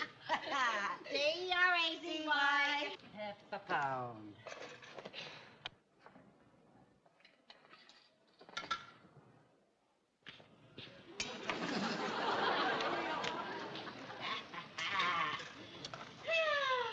How you doing? Is that good and hot? Yep, that's fine. Good and hot. Going fine. Well, here's another dozen. Oh, I'm so glad Eddie talked us into staying in business. Yeah. You know, if we keep on like this, Lucy, we might really become big tycoons. Gee, Viv, if we ever have a financial empire and get to be big corporation executives, will we have to carry briefcases and smoke those big, fat, black cigars? I don't think so. Mother. What, dear? It was bad enough when you turned the kitchen into a factory. Why did you have to take over our living room, too? Because people are still buying our candy, bless their hungry little hearts. What's the barbecue doing in the living room, Mother? The popcorn machine uses so much voltage that when we're using that, we can't use any other appliances. The only way to make the syrup for the caramel corn that makes the money to send you to college is to put the barbecue in the living room. That's what it's doing here, Mother. Just asking. Okay. I'll be over at Cynthia's. Okay, here, take one of these with you. It's on the house. Hey, maybe this isn't so bad after all. I forgot about the fringe benefits. Lucy! Oh, What's the good. matter? They're not here yet. Who's not here yet? The police. The police? Why would the police be here? This area isn't zoned for business. So what? So, can we be arrested for that? For operating a commercial venture in a residential area, you can get a $500 fine or 6 months in... Where? I have a feeling it isn't 6 months in Miami Beach. Jail. Jail? That's why I ran all the way. No, I got tipped off by my friend at the courthouse that the police will be here any minute. Oh, well, they won't arrest us when they get here and find out that we didn't know anything about zoning. No. We'll just tell them we're a couple of dumb Doras. They'll always believe that women are stupid. Oh, no, you don't. You're not going to let me take the rap because I'm a man. I'm just as stupid as you are. You're darn right you are. Oh, well, now, Tootsie, just a minute. It doesn't matter whose fault it is. We're all in this up to our necks. And we're cooked the minute the police walk in that door and catch us with this evidence. Oh, no. Hold it, you mean they can't arrest us unless they find the evidence? That's right. Then there isn't going to be any evidence. Well, what will we do with all this Crazy Crunch? We're going to have to burn the boxes, dump the syrup, and hide the equipment. Help me get it. We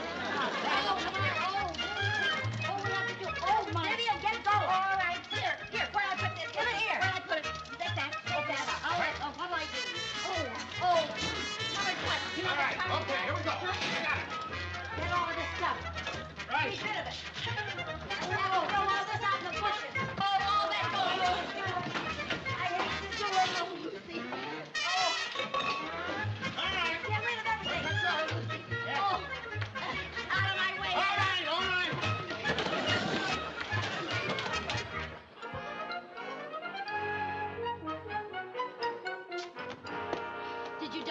syrup? Yes, I got 3 gallons down the kitchen sink. Boy, Danfield's gonna have the sweetest sewers in the county. Well, $100 worth of ribbons and boxes just went up in smoke. Good. I put all my kettles and everything on the top shelf. We're in the clear unless he's 8 feet tall and has a pogo stick. What's that crazy crunch doing here? Oh, now, Lucy. Let's just have one last crunch for old time's sake. Oh, Bill, come on honestly. now. Eddie, help me move this chair, will you? Okay. Dear, you and your Over there, crazy over crunch. there. Lift this up and put it over here. Oh, good night. Look at all the popcorn. Where? What are you going to do with it? Oh, put it in my pocket. Okay. Eddie, there's a police car coming up in front. Well, we're ready for him. Tell us when he gets out of the car. Hurry up, Eddie. Okay, I'm hurrying as fast as I can, and I can't swallow this. You getting out of the car? Narrow it whole. All right. All set here. Coming up the walk. All set. All set. Oh, no. Oh, now, Eddie, get over. You'll have to eat this. Eat Huh? it. No, put it someplace. Put it someplace. I'll get it. Okay.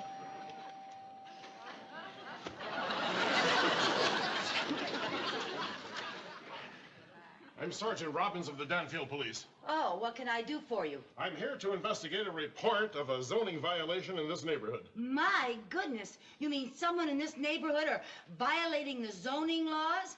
Well, if I see anything like that, I'll let you know, officer. Just a minute. This is the address the commissioner gave me. Did you make this here? Crazy Crunch. Oh, that's a cute name. What is it? It's caramel corn. With nuts.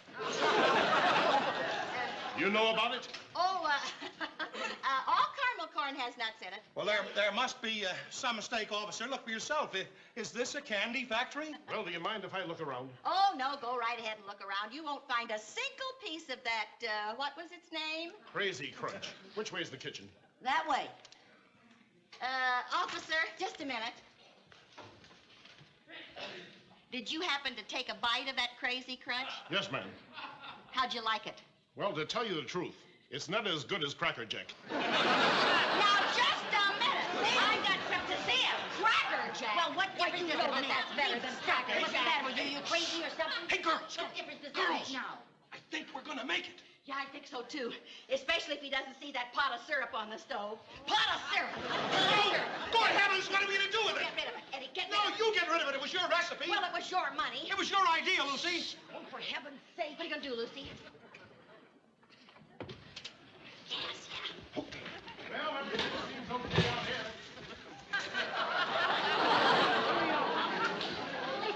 I guess you're right. There must be some mistake. Maybe they gave me the wrong address. Yeah, I guess that's what happened. You got the wrong address. I don't know what I'm looking for. You certainly wouldn't be making caramel corn in your living room. No, that's so silly. I wouldn't be getting all that sticky stuff all over our nice rug. But I suppose while I'm here, I might as well check everywhere. Oh. What's in this closet?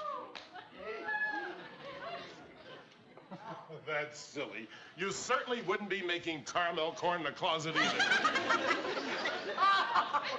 Do you mind if I make a call? On the phone? I thought so. Will it take very long? I want to call headquarters. Well, go right ahead, officer.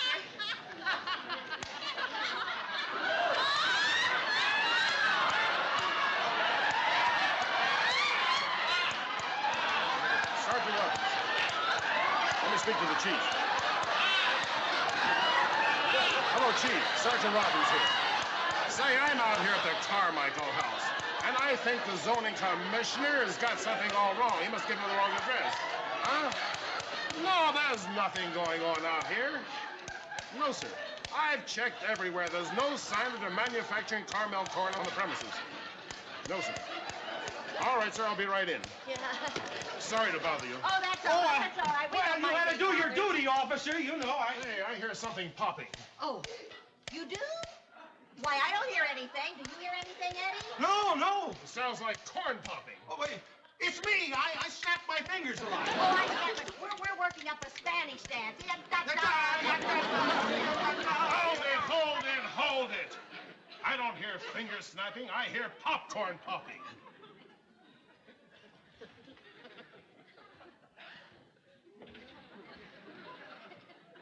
Well, whatever you heard that sounded like popcorn popping seems to have stopped popping. So it has.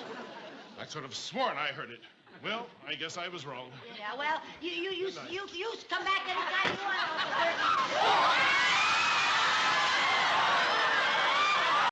You know how I hate to walk in the middle of a picture. Be down in a minute. Be down in a minute. Be down in a minute. You don't suppose they really left before we got here, and that's a recording? Care to join me in the reading room? Well, I guess there's no use trying to fight it. You know, since I've been dating Viv, I've read 23 novels, 5 mystery stories, and the first 2 volumes of the Bobbsey twins. Aren't you a little old for the Bobbsey twins? I forgot my book one night. I had to borrow Jerry's. Come on, fellas, don't just sit there. Let's get going. You know how I hate to walk in the middle of a picture. All right, gang. Where'll we go for dinner? How about Tony DeBella's? I'm dying for some lasagna. Oh, no, we went there last Saturday night. Let's go someplace else this Saturday night. How about the Country Kitchen over in Ridgebury? Oh, no, I'd like some roast beef. What about the Colonial Inn? Oh, no, Eddie, the service is so slow. But I get such a kick out of eating in a place that's over 300 years old. Just imagine, George Washington really slept there. Of course he did. He dozed off waiting for his dinner. Oh, you always want roast beef, Yeah, did you? I Every like it Saturday very night. much. Hey, wait a minute. Why don't you let me decide? Okay. Right. What'll it be? Tony DeBello's, the Country Kitchen, or the Colonial Inn? The Cafe Tambourine. That wasn't even in the discussion. Well, it is now. Oh, I don't want to go there. Me either. I know what. I'll write all the names down on here, and we'll draw them out of a hat. How about that? Okay, fine. That's very fair. Not a bad idea. Let's see. Country Kitchen, Colonial Inn, Tony DeBello, Cafe Tambourine. All right, give me a hat, somebody. Eddie. One head coming up. Right. There. Now I'll draw one. Oh, no, you don't. I know you. Well. Come on, Eddie, you draw. Okay. Cafe Tambourine. Oh, good. Well, let's get started. Just a minute. Cafe Tambourine. Cafe Tambourine. Cafe Tambourine. Do you know that that is downright cheating? Lucy. How could you do anything like that? You ought to be ashamed of yourself. You certainly should. My. Well, we got to start all over. Where shall we eat tonight? I know where we'll go. The Pink Pheasant. It's perfect because it just opened. We don't know enough about it to knock it. Oh, no. Why not, Eddie? Take it from a traveling man, Tootsie. You don't go to a new place until you hear whether it's good or bad. Let somebody else be the sucker. Well, I'm so hungry I don't care where we go, as long as we eat. I don't either. Well, if you don't care, let's go to Cafe Tambourine. Oh, why not? Yeah, let's go. Okay. We'll never make that movie before it starts. Oh, wait a minute. What's the matter now? We haven't decided on what movie we're going to see. That's right, that's right. Now, let's see. Ben-Hur is playing at the Ritz. No, I want to see whatever happened to Baby Jane. Oh, no, Viv. That's so scary. Why don't we see the Cary Grant picture at the Danfield Theater? No, I want to see whatever happened to Baby Jane. Well, I don't. I know the one we ought to see. 2 for the Seesaw. I hear it's great, and there are only 2 actors in the whole picture. No, that's too expensive for me. When I go to movies, I want to get my money's worth. What are you talking about? Well, the tickets are $1.50, and with just 2 in the cast, that means that the actors run you 75 cents apiece. Oh, boy. Look, if you really want to get your money's worth, let's go to Ben-Hur. That has a cast of 30,000. That's 200 actors a penny. Well, I guess I can see Cary Grant some other time. I'll go see Ben-Hur. I'll see Ben-Hur. I'll see a kiddie matinee if it'll get us out of this house. Okay, Ben-Hur it is. Good. Right. Oh, wait a minute. Oh, what now, Viv? Is it Ben-Hur playing over in Ridgebury? That's right. Well, as long as we're going to be way over there, it's silly not to eat in the country kitchen. Oh, now, Viv, we already decided to eat at the Cafe Tambourine. Oh, but eating at the country kitchen would save time because we're going to be way over there anyway. But the Colonial Inn is right on our way. As long as we're opening this whole thing up, what was wrong with Tony DeBello? I'll take Tony But what is this thing about? Every Saturday I don't want to go see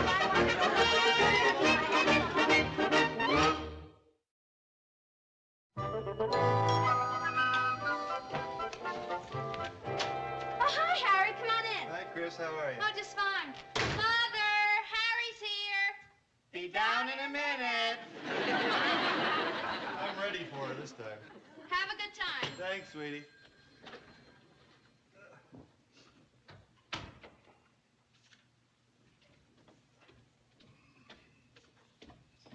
Hi there.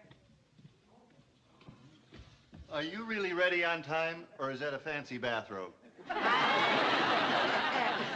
down that book. Oh, I was just getting to the good part. Listen, Harry. The reason I asked you to come over early, I wanted to talk to you alone about a little plan that I have. If you're going to ask me to elope again, it's a bad night for it.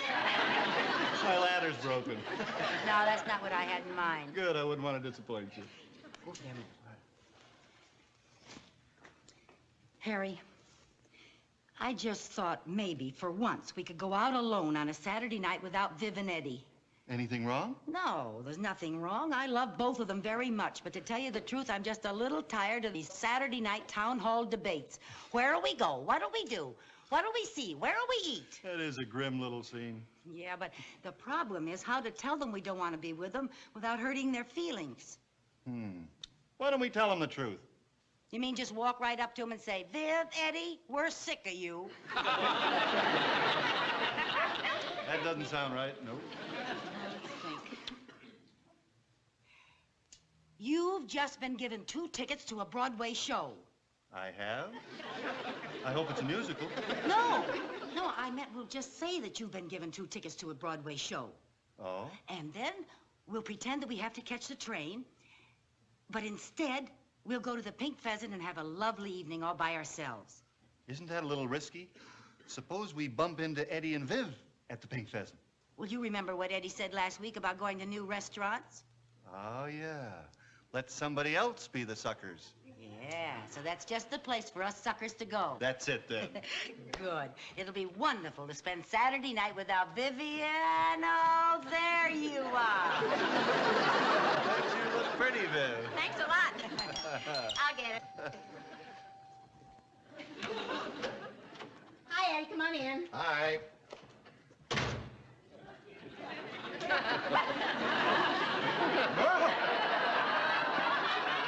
I guess I won't be needing this. Well, gang, where'll we go tonight? Oh, by the way, Lucy and I won't be going with you tonight. Why not? Well, this afternoon, a good friend of mine gave me 2 tickets to a Broadway show. So Lucy and I will be going to New York. Yeah, so we can't all be together, darn it. Yeah, darn it. Oh, that's too bad. Say, why don't you get a couple of tickets and join us? They can't. Why not? Well, because it's a benefit, and they're all sold out. Remember, Harry? That's right. Yeah. Ooh. Yeah, we better be going, honey. Right. Well, Tootsie, where'll we go tonight? There's a good movie at the Bijou. No, I heard that was a bomb, but there's a great Western at the Danfield. Oh, I don't feel like going to a Western tonight. I heard that new Doris Day picture is very cute. I don't feel like Doris Day tonight. Well, then you better see the Western. I don't want to see a Western. I heard it's the best Western ever made. Wait a minute. What are we arguing about? You're not even going. Oh, sorry. Force of habit. I better call a taxi to take us to the station. Oh, yeah. We have to catch a 6:04. Do you think I'm going to let you take a taxi? No, sir. We'll drive you to the station. Drive us to the station? Sure. Why not? Well, you're not ready to leave yet. You don't know where you're going or what you're going to see or where you're going to go or what you're going to eat. You got a lot of arguing to do yet. Go ahead, get your taxi. I insist on driving you to the station. Come on, Tootsie. I'll help you with your coat. All righty. There you go. All set? Okay, gang, let's go. Yeah. You don't want to miss your train. We don't want to miss that train. Good thing we drove you. You'd never have made your train if you'd waited for the taxi. That was very sweet of you, Eddie. Hey, what show are you going to see? I forgot. What was the name of it? It's just opening tonight. That's it. Just opening tonight. Have a good night. Bye. Well, Tootsie, let's go, huh? Eddie? Yep. Why don't you buy a newspaper? We can decide what movie we're going to see after dinner, huh? Good idea. There we are. Well, go ahead. It's your choice. My choice? Oh, my, well. Oh, good, it's still playing. Whatever happened to Baby Jane? Oh, no. What's wrong? I saw it this week in Philadelphia. Eddie, you didn't. You knew how much I wanted to see that movie. I'm terribly sorry, Tootsie. During dinner, I'll tell you all about what happened to Baby Jane. You do, and they'll be asking whatever happened to Eddie Collins. Let's decide about the movie at dinner time, huh? Harry! Lucy! What happened? What happened? Don't tell me you missed your train. That's it. That's what we missed, the train. Well, look, there's another train in 12 minutes, and it only makes one stop in New Rochelle. You're in luck. Yeah, this is our lucky night, all right. Well, thanks for driving us to the station, Eddie. Yeah, you run along and have a nice dinner. Thanks, honey. What, and leave you two here all alone? Oh, no, sir. We're going to stay right here with you and keep you company. And make sure you don't miss the next train. Oh, but you don't have to go to all that bother, Oh, Eddie. it's no bother at all. But the train will be here in 12 minutes. We don't mind waiting 12 minutes together, do we, Harry? Well, it's kind of nice to have friends to see you off.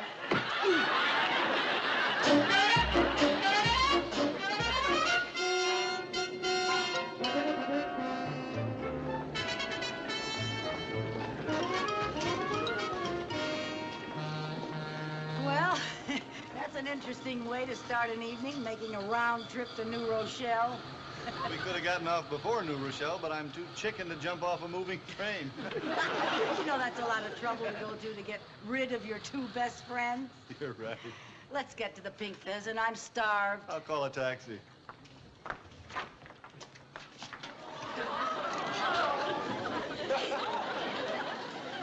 Harry! Lucy!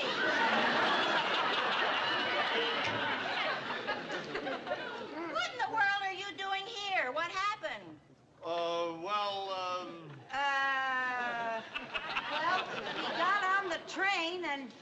Let me guess. You forgot the theater tickets. Good guess. We forgot the tickets. We did? Oh, we did. All we have to do is drive them back home, pick up the tickets, and bring them back here before they know it. Oh, no, Eddie. We wouldn't let you go to all that trouble. That's no trouble at all. We'd be glad to do it. Oh. Just think, if I hadn't left my gloves, we wouldn't have been able to come back here and help you out. How about that? Yeah, how about that? Let's go. Wait a minute, Eddie. We can't let you do this. It's too much of an imposition. Not at all. Oh, wait a minute. I just happened to think. What? You know, you left those theater tickets on the coffee table, and I picked them up and I put them in my bag. Yep, they're there. Where? Oh, well then, Eddie, that's fine. What time's the next train? Well, let's take a look. 7:42. Now, wait a minute. That doesn't get into New York until 8:45. There's no point in going. You'll miss half the show. Oh, we don't mind that, do we, Harry? Oh, you know how I hate to get in the middle of a show. Hey, wait a minute. There's an express in 15 minutes.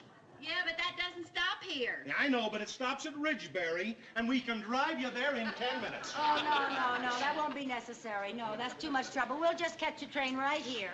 It doesn't stop here. Oh, that's all right. We'll just hang on a hook, and they can pick us up with the mail. That's cute, huh? Come on, we're driving you to Ridgebury. All set, Bibb? Let's go. Boy, it'll be good to see New Rochelle again.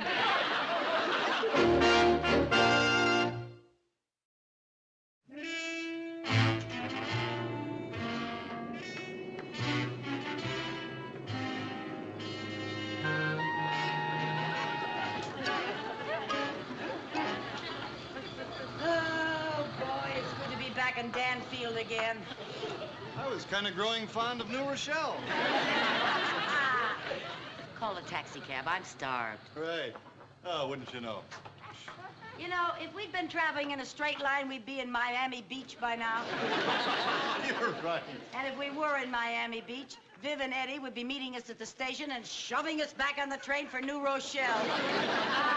Oh, I hope that pink pheasant's good. I'm starved. Go ahead.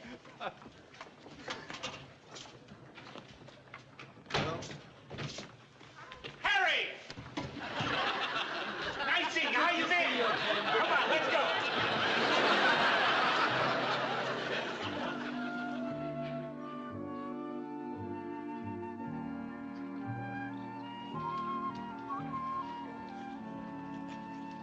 Hey, this place must be good. Look at the crowd.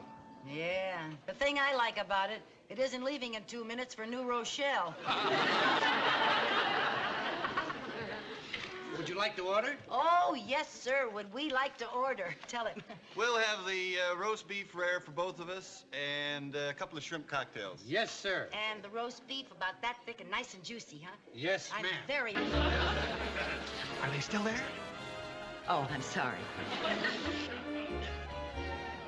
If you'd care to wait a few minutes in the other room, I might have something. Well? Okay. I think they're going. Good. I think they're gone. Boy. Oh. Why did they come here? I don't know. Oh, my God, they couldn't get a table. Boy, that was close. Why did they come here? Eddie said he wouldn't come to one of these places. I can't figure it either. For heaven's sake, if I didn't know better, I'd think we were being shadowed by the FBI. Oh, I gotta call the airline and check in. Okay. Excuse me. Yeah. Oh, Harry. Huh? If you see the waiter, will you ask him to hurry? I'm so hungry. I'll hurry him up.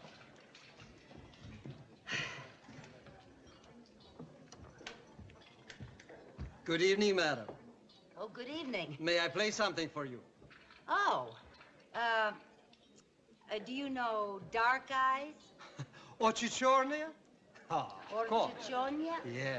Oh. That's it.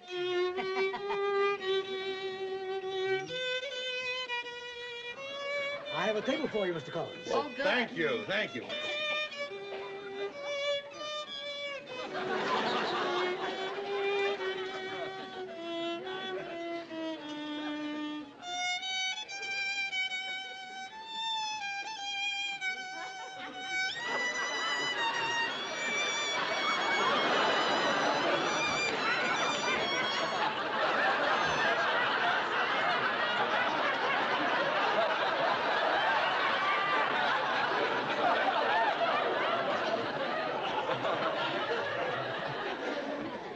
Oh, there's an empty table. Could we have that one?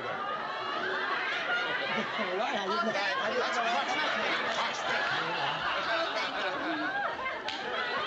all right? Yes, fine. Didn't know I had the table. Okay, fine, thank you.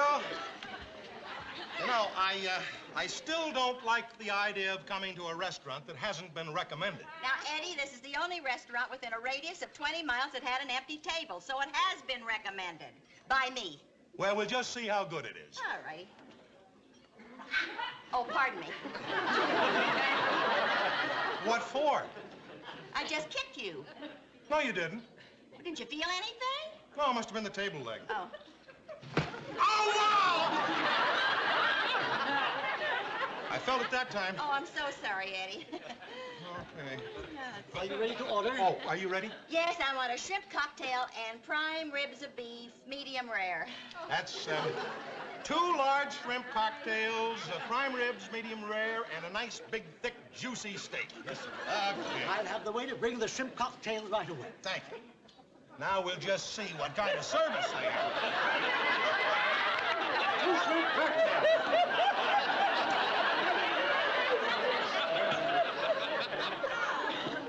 How do you like the service so far? Must say it's pretty good.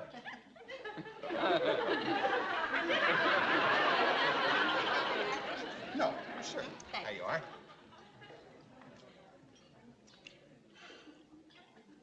Mmm.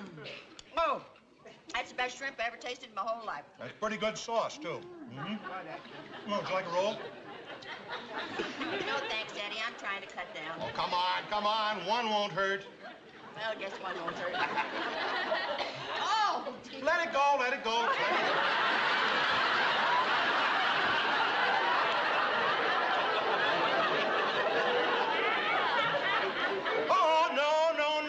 cut down. Don't eat butter. Oh, now come on, Eddie. Let me No, have no, it. no, no, you don't. Oh. Not even one pat. You promise? I'll just eat it dry.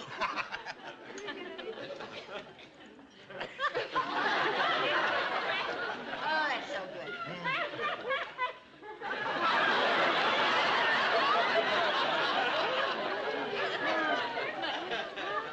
Eddie. Yeah.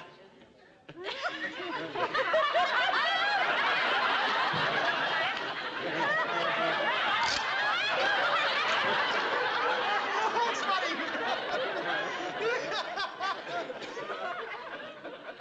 Can't get any salt. Oh, there she comes. Oh, like a fountain, huh? Well, we get rid of it.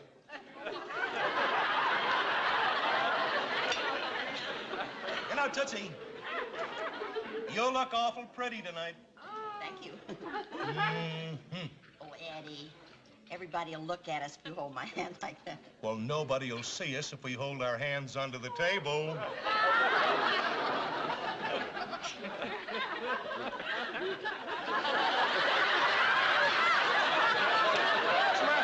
Squeezing pretty hard. I'm sorry, Tootsie. Good evening. May I play something for you? Oh, that'd be lovely. Yeah, but we want something gay and lively, you know? Yes, something real lively. A charda. A charda. I love those.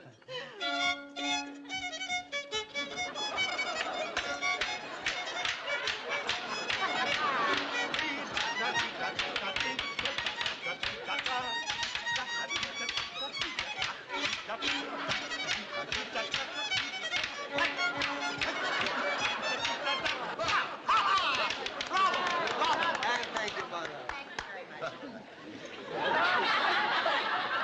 And may I play something for you?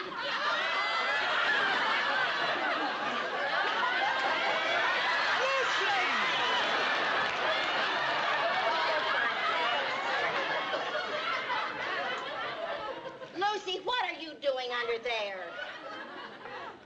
What time does this table leave for New Rochelle?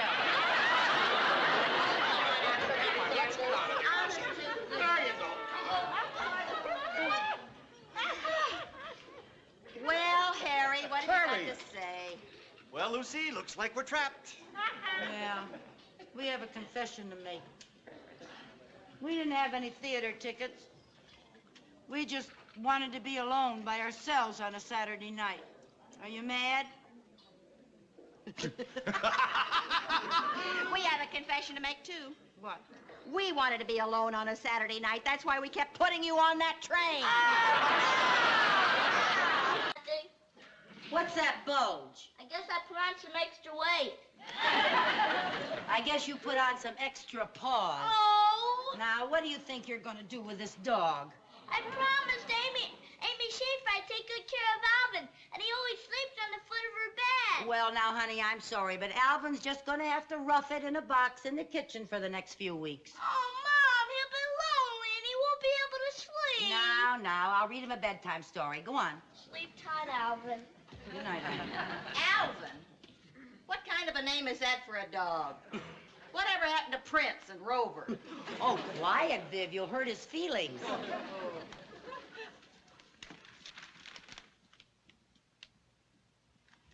Lucy? What? Listen to this. Police recommend that all residents of the Danfield area take extra precautions to guard against prowlers. In the past 5 weeks, homes have been broken into and many valuable articles stolen. Well, we don't have anything to worry about.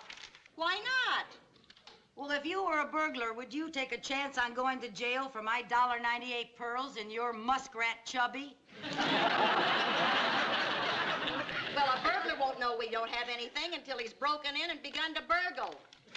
Oh, I think this is very serious, girl. After all, we're all alone here, just 2 women without a man.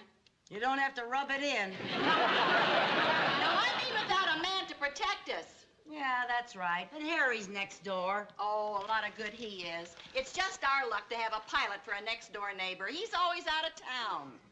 Yeah, well, one good thing, we have Alvin to protect us for the next few weeks. That little thing? We'd get more protection out of my muskrat Chubby. Hey, you know you're right. We don't have any protection here. No, we don't. I think you ought to have the house wired with a burglar alarm or something. Oh, we're just getting all upset for nothing. You read a little squib in the paper and you start to get panicky. After all, we've been here 5 years, Viv. We've never been bothered by prowlers. Yeah, I guess you're right. And we're just letting our imagination run away with us. For instance, I just thought I heard a noise outside in the bushes just now. No kidding? I did hear a noise outside in the bushes. Maybe it's the wind. You ever hear a wind with squeaky shoes? I hear it now, Lucy. This is awful. Shh. He's going around this way. What'll we do? Take the flowers out of that vase. You mean just because he's our first burglar, we're going to give him the flowers? You're going to hit him with a vase. I'm going to hit him with a vase. Hide. Hide? Hide.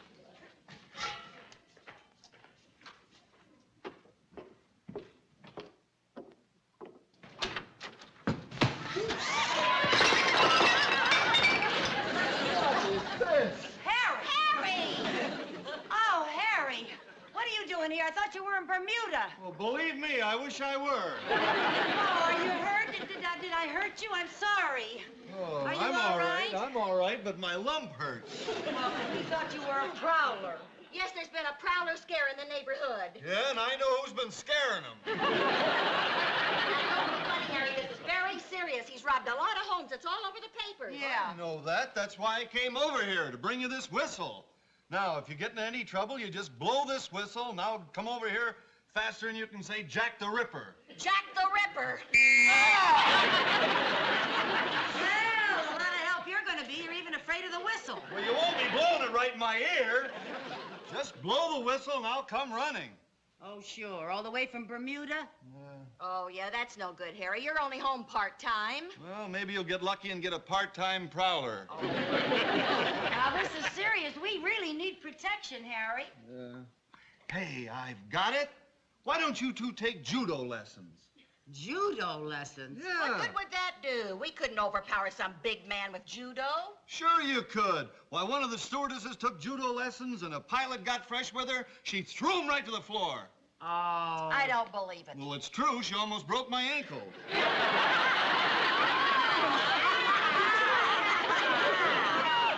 Hey, you know judo lessons might be the answer, Viv. Well, there's a good judo school right here in town. Really? Yeah. Why don't we give it a try?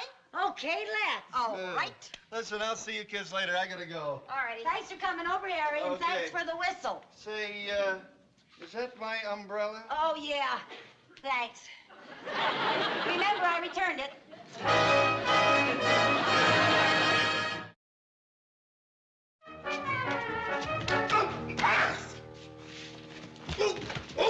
Very good.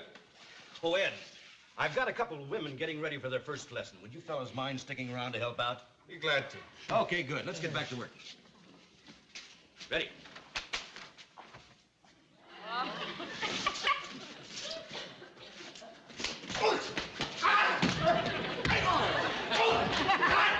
Oh, my goodness.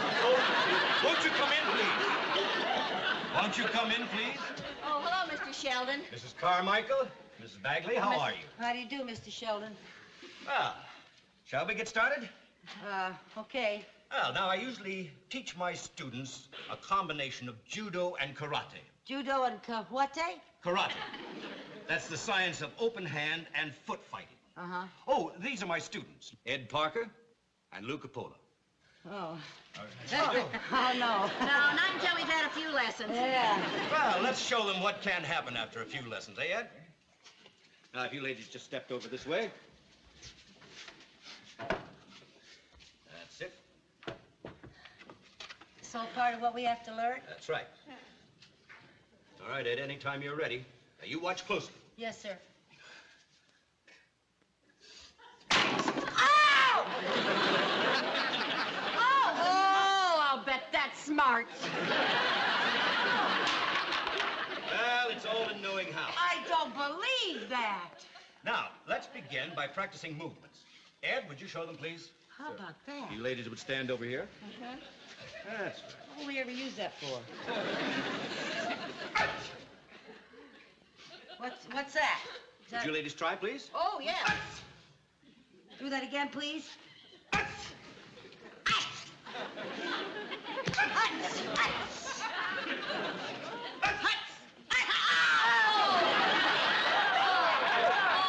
sorry, Dick. All right. Now, let's loosen up the legs. Yes, sir. You'd be surprised how much you can do by kicking. Oh, kicking.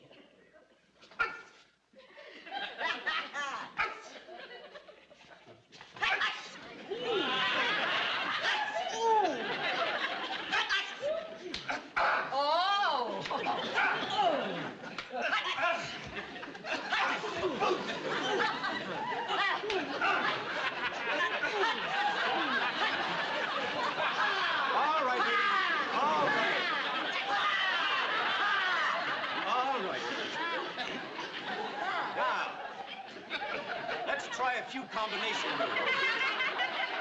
Combination move. Combination moves. move. Just watch the boys.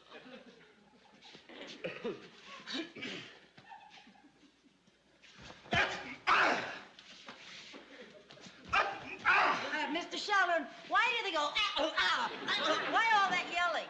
Well, when you yell, it strengthens the body muscles. It also scares the daylights out of your opponent. Yeah. No. Can I see that again? That's right. Now you're... Hey,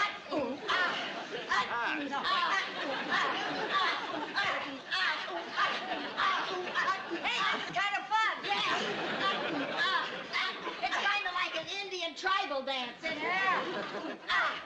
I don't know about the prowlers, but we're liable to make it rain.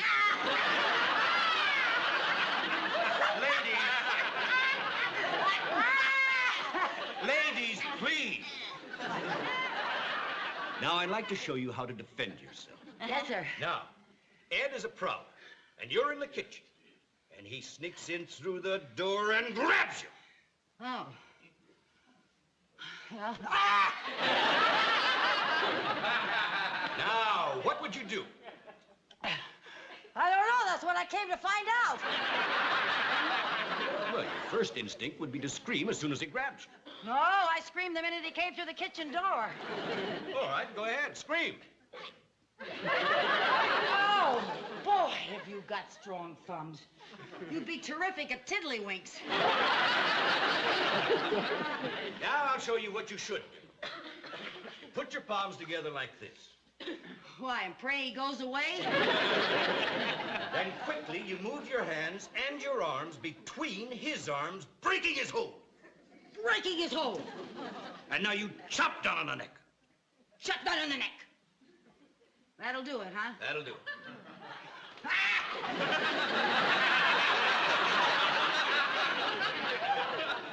You ready?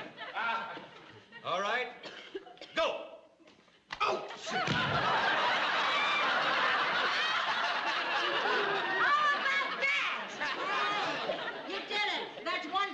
Never darken our kitchen door again. All right, Ed, you can get up now. Did I hurt you, Ed? You all right? That was very good. Hey, that's something. Now we'll show you the handshake throw. The handshake throw. The handshake throw. Now, when he reaches out to shake your hand, you grab him by the forearm, turn your back, drop down on the right knee, and throw him over your shoulder. You're kidding. Try it. Go ahead, try it. Shake, start to shake his hair. And grab him by the forearm, turn around fast and drop on the right knee. Right. And throw him over your shoulder. Yeah. I don't want to hurt him. Oh, I did it! I did it! How about that? Oh, you're getting great, girl. Yeah. Now, Mrs. Bagley, would you like to try it? Yeah, go ahead. Get Go up ahead, there. try it. Oh, come Go on, shake Go hands right with ahead. my friend. Go ahead. Grab him by the... Yeah, the right hand. Pretend to shake hands. See, like he's a prowler. Shake hands. And then turn, drop on the right knee. Oh, sure. Yeah, go ahead. All righty. It really works. You're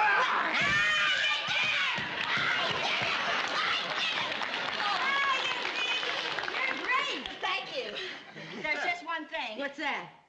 How often will we meet a prowler that wants to shake hands? Yeah, you're right. Okay, Ed. You can get up now. Thanks, Ed. Ladies, would you come over here, please? Uh-huh. Now, there's another good defense, and it's called the spin and trip hold. Now, a prowler walks in the door. You chop to the back of the neck. You grab him by the forearm, spin him around 2 times, and then trip him. How was that again? Suppose we let the boys show you. What do you call this? Spin and trip hold. Spin and trip hold. All right, boys, anytime you're ready. What's he, the prowler? He's the prowler. Oh!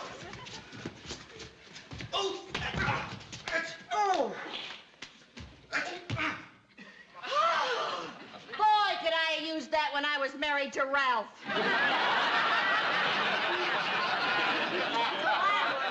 Mrs. Carmichael, would you like to try it? No.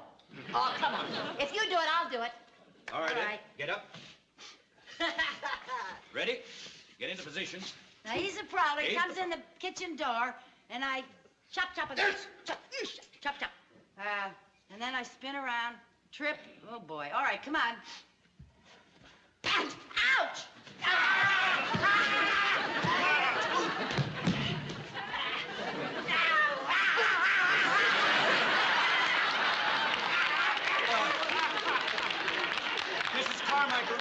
Mrs. Carmichael, you can let go now.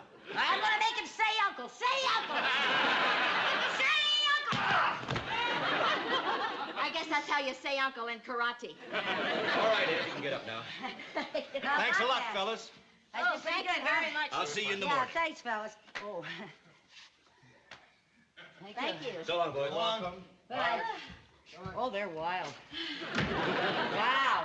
Now, I'd like to explain a few other... Oh, excuse me, the phone's ringing. You two can practice while I'm gone. Huh? Okay. What do you want to practice? Oh, anything. Let's practice. Well, let's start right at the beginning. Ha! Ha! Ha! Ha! Ha!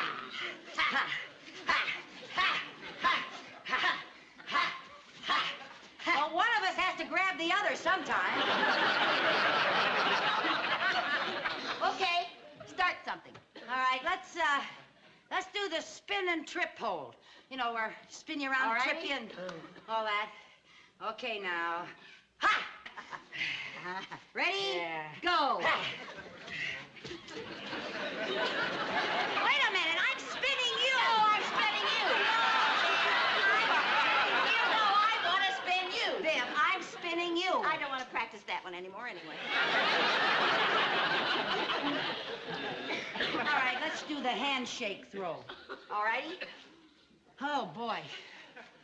Handshake throw. Now, let's see. Okay, I'm going to throw you. Oh, no, you're not. I'm going to throw you. Oh, Viv, for heaven's sake. I want to throw I you. did it better We than you. practiced it that way. I'm going to throw you. You know something, Viv? Maybe we're such good friends we shouldn't try this one. Okay. I think we just better forget all about it. Nobody throws anybody. Agreed? Agreed. Put her there, pal. That's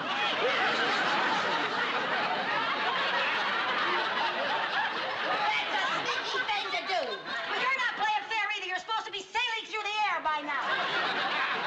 Well, you let go of my arm. Lacey, are you nailed to the floor or something?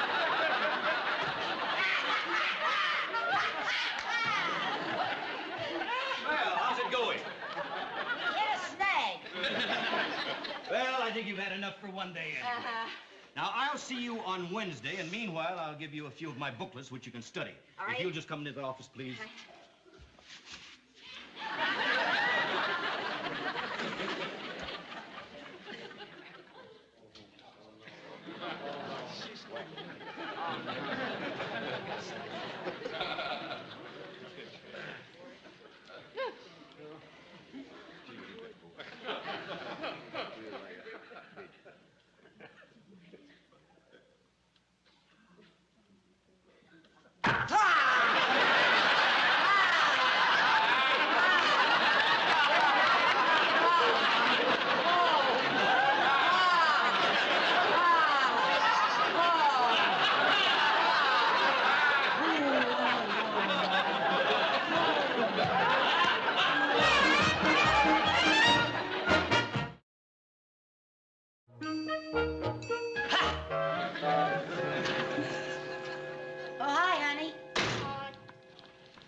My goodness, what happened? I got clobbered.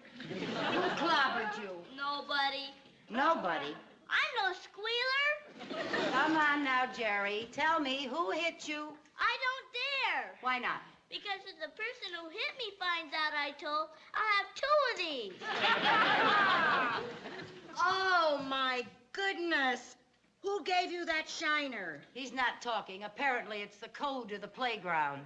Oh, I'm afraid you're going to have quite an eye there. Yeah, I think it's going to be a beaut.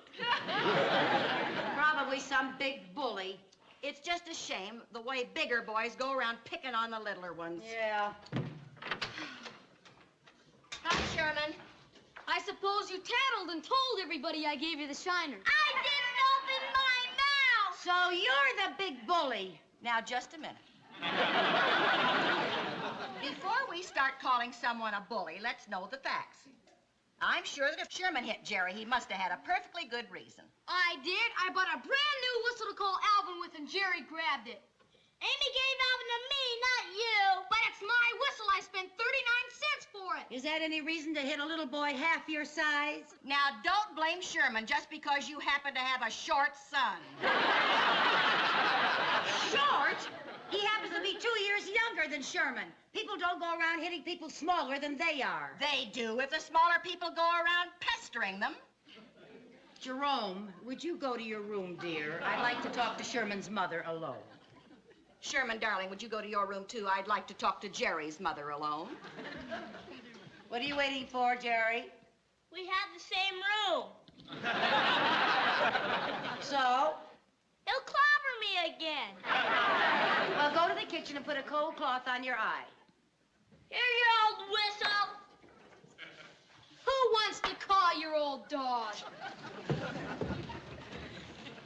Well, I must say, Viv, it seems very odd to me that your son gave my son a terrible black eye, and you're not even sorry. Jerry should be grateful to Sherman. Grateful? Yes. Actually, he taught him a very valuable lesson.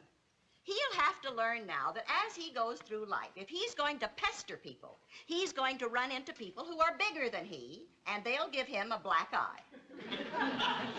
Well, if you don't mind, dear, I'll give my son all the lessons he needs.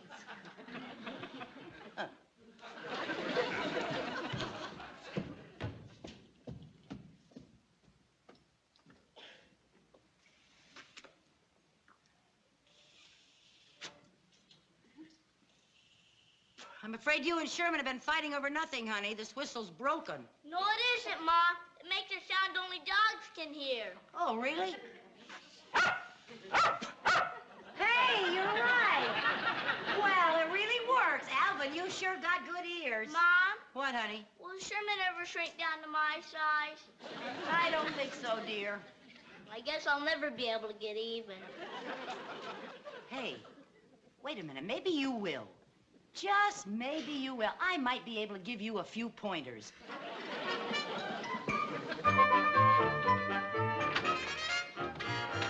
Now, Sherman, you know how I hate for you to come home after dark. Wait a minute. What happened to your nose? Nothing. I just skinned it. How'd you skin it? I fell out in the schoolyard. Were you fighting? Do I have to tell? Yes, Sherman. Come on now. You have to tell me all about it. Who were you fighting with? Nobody. I went to shake hands with Jerry to make up, and the next thing I knew, he threw me over his shoulder.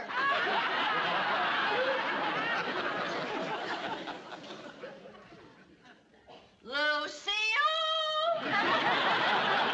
Oh, please. Just leave this to me. Yeah, Viv. What, honey? Hey, what happened to you? Sherman, you go right on up to your room, darling. What happened to him? Lucy, have you been teaching Jerry judo? Yes, I have. Well, that was a terrible thing to do. Sherman should be grateful. Grateful? Jerry taught Sherman a valuable lesson. He might as well learn right now that if he's going to go through life bullying people, he's going to meet people who are smaller and sneakier than he is, and that are capable of giving him a bloody nose. Any woman who would teach her son judo so he could use it on another boy is not a mother. She's a monster. Is that so? It's not my fault if Sherman inherited your mean streak. You take that back. I will not take it back. You take back what you said to me. Nothing doing. You apologize. You apologize. You apologize. Well, all right, Viv. I shouldn't have said that. I apologize. Put her there, pal. Now that's more like it. Oh, no. No, you don't. Viv. What? I see something out there in the bushes. Oh, that's just another one of your crummy No, really. tricks. I'm serious. There's somebody out there. There really is somebody out there? Harry's whistle. Get Harry's whistle. Where'd you put it? Right here. Put it. Go on, blow it. Blow it. Oh, this is a dog whistle. Where's Harry's whistle? I don't know. Hide. Hide. He's coming around that way. There he is.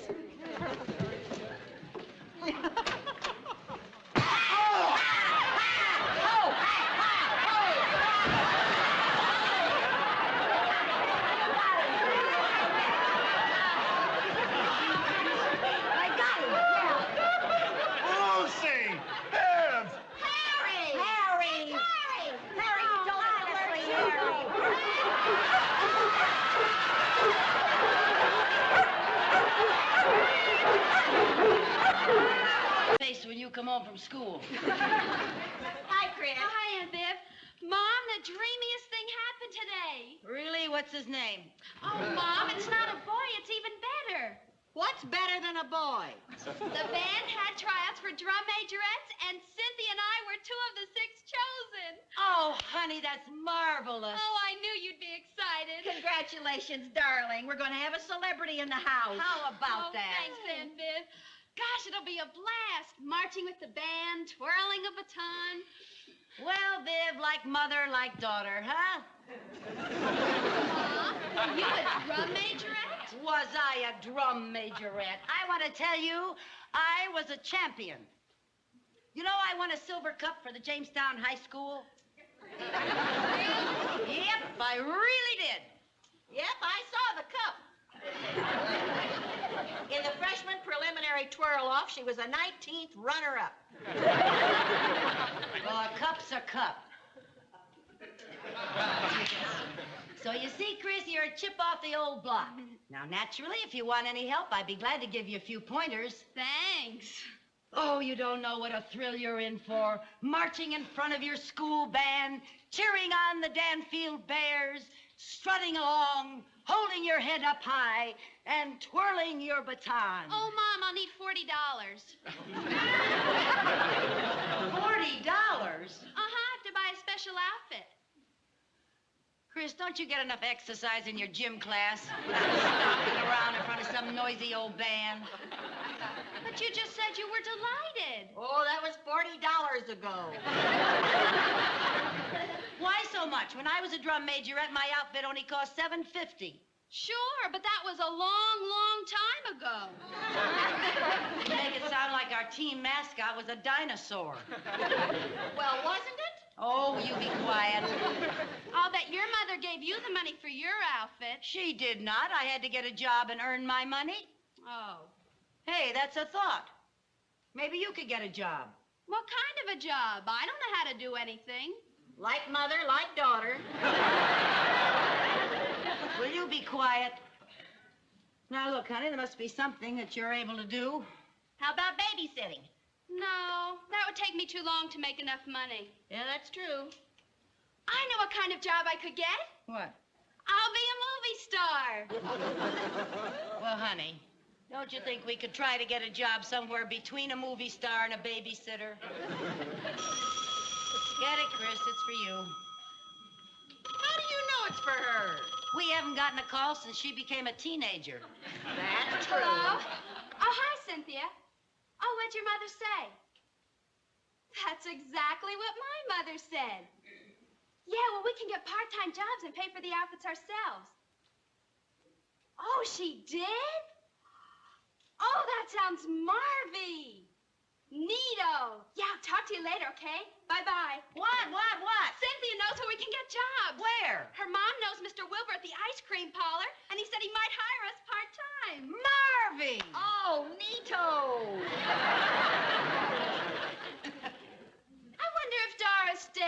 started as a soda jerk.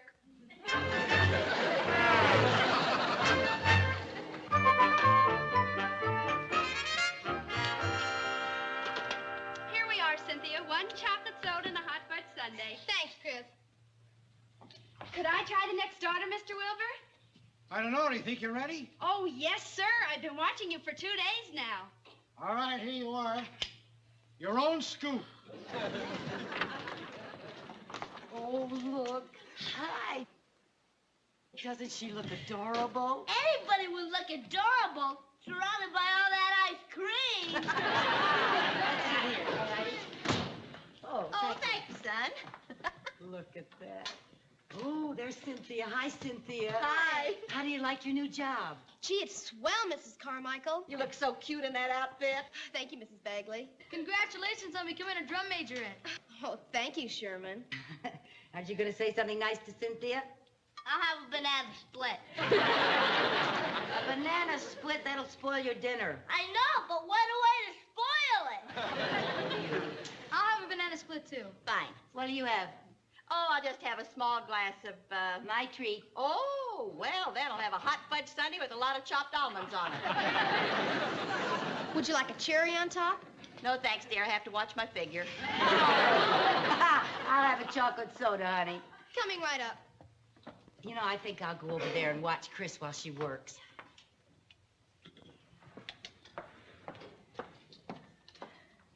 My daughter made that.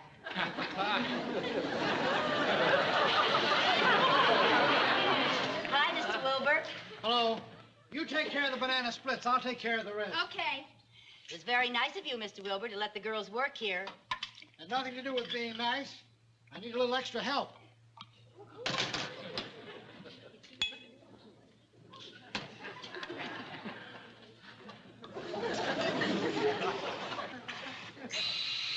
Cynthia!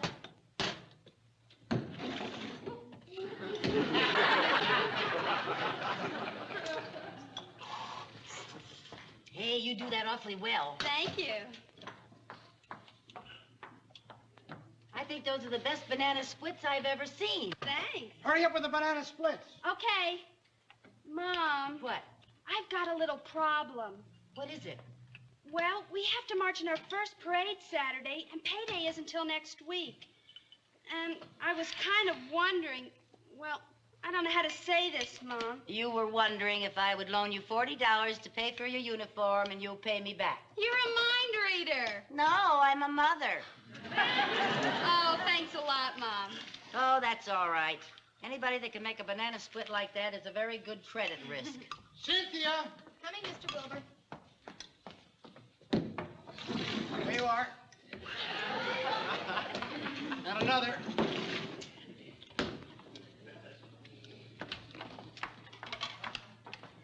Hey, make that a good one now. You know, that's for your little brother. Okay, Mom.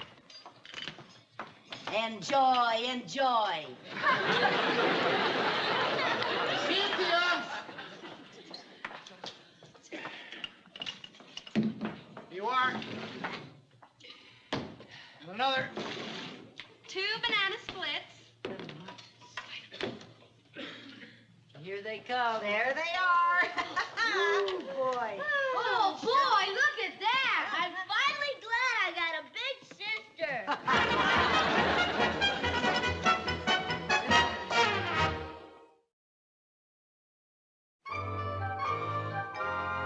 Viv, are you ready to have some dinner? I may never eat again after that orgy in the ice cream parlor. Yeah, the boys said they didn't want any either. I'll bet. Chris, are you ready, honey? I'll be down in a second. She wants us to see how she looks in her new drum majorette outfit. Rave about it. Have you seen it yet? No, not yet. Okay. Oh, Chris, that's just precious. Precious? That's scandalous. Mother! No daughter of mine is going to go prancing around town in that skimpy outfit. Mother! Excuse me. Mother, all drum majorettes wear outfits like this. That costs $40? 2 20s would cover you better. Maybe she could wear this one. that's worse than the one she has on. That's the one you wore in high school. Where'd you get that? It was poked down inside your little silver loving cup. Well, Mother? Oh, come on now, let her wear it. Well, all right. And as long as you're going to march in that parade, I think I'm going to have to give you a few pointers on the art of baton twirling. Now, you sit down. Do you mind if I stay and watch this? No, not at all. I got a lot to teach you, honey. I'm going to have to teach you how to march around and baton twirling and throwing it up in the air and all that. All right. Now, the first one is the figure 8. Now, watch carefully, honey. Okay. Now, you start slowly. See? Goes like that. Figure 8. See that? And then you speed it up. And you get... Oh, well, I haven't done this in a few years. It'll come back to me, though. It's like swimming. You never really forget. Now, here we go. Figure 8. Bong, ta-dee, ta-dee, ta-dee, ta-dee, dee. There. Why, if you were 19th runner-up, that contest had to be fixed. Never mind. Here you are, Mom. I know what I'll do. I'll show you a wonderful trick called under-the-knee trick. Now, you twirl the baton, you keep twirling it, and you lift your legs real high, and you pass the baton under your legs, twirling it all the time. Real flashy. Now, let's see now. You notice the stance? Yeah.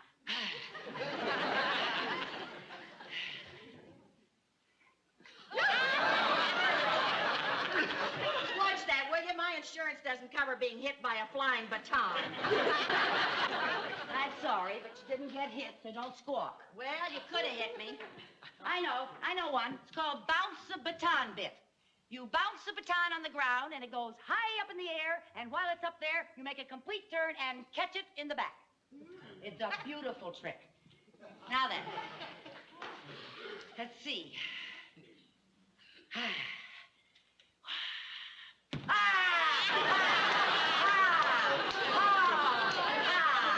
are you all right, Mom? Does it hurt? No. It just smarts a little. I'll be all right. I guess I'll go on to the marching stuff. I'll get a little practice later and show you these other things. I'll march around, and then I'll march outdoors, and I'll show you how to throw the baton high up in the air and catch it. Okay. You ready? You want to put on that record, Viv? Yes. Oh, you're going to get the thrill of your life. I want to tell you. Are you ready? Yeah. Okay.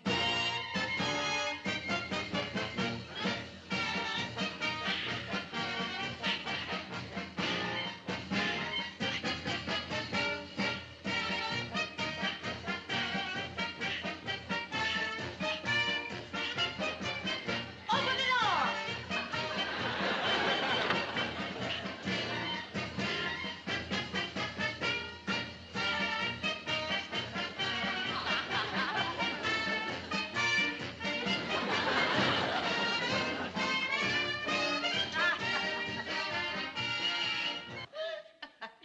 Okay, Chris, stand back. 1, 2, 3, and up she goes.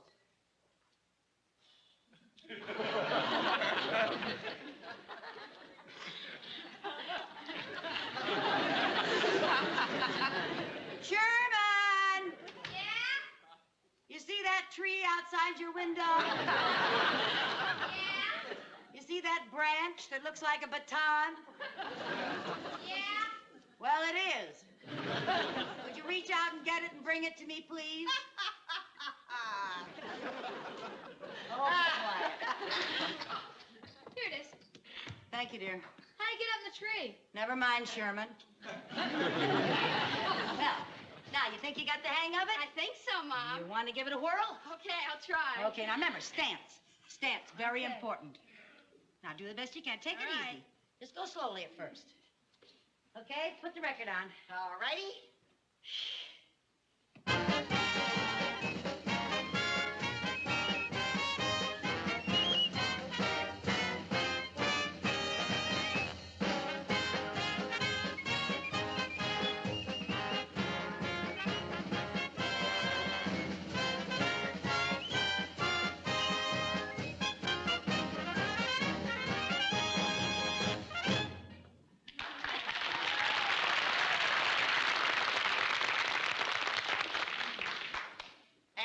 we're going to teach her? Well, she's a very apt pupil. Hello? Oh, hi, Cynthia. Oh, no. What? That's rank. Mr. Wilbur won't let us off Saturday to march in the parade. Oh, why not? What? Oh, that Mr. Wilbur's a creep. What's the matter now? He said he'd fire us if we don't work Saturday. Well, now, I think that's terrible. Oh, what's the That's matter terrible. with that man? Now, don't cry, Cynthia. Yeah, my mom will think of something. Okay, I'll talk to you later. Bye-bye. Well, Mom? I'm thinking. I know. I'll take your place, Chris. Oh, that'll be quite a sight. You marching down Main Street in this. I meant I'd take her place at the ice cream parlor. Hey, Mom, that's a super idea. And Cynthia's mother can take her place. No, she can't. Why not? Her folks are going away for the weekend. You mean they're not going to watch her march in the parade? No, her mother's trying to keep her father from seeing her in her outfit. Aha! You see, Chris, I'm not the only one that Please, worries. Mom, we've got a bigger problem than that. Who's going to take Cynthia's place? I know. Viv, how about you? Oh, okay, I'd be glad to. Oh, now, Viv, you can't refuse. Lucy. Oh, for heaven's sake, Cynthia needs you, honey. It's only going to be an hour or two. Lucy, I said I'd do How it. can you be that selfish? You did? What happened? I just thought I'd save time. I knew you'd talk me into it anyway.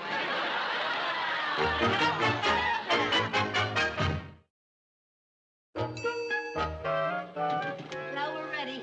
Gee, it sure was nice of you, Mr. Wilbur, to let us take the girl's place. I just hope you can handle things. I'm expecting a big rush when the parade goes by here. Oh, we can handle it all right. Yeah, don't you worry about a thing. You know what we've done? We've memorized all your flavors. You want to hear them? I know all my flavors. Well, we learned them in kind of a cute way. That's nice. Come on, Viv. Chocolate, strawberry, Rocky Road coffee, coconut, tutti frutti, huckleberry toffee, peppermint pistachio, chocolate chip, cinnamon, burnt pecan, tangerine whip, cranberry, fudge, ripple, lime, vanilla, pineapple, lemon crunch, and marshmallow. The flavor of the month is kumquat.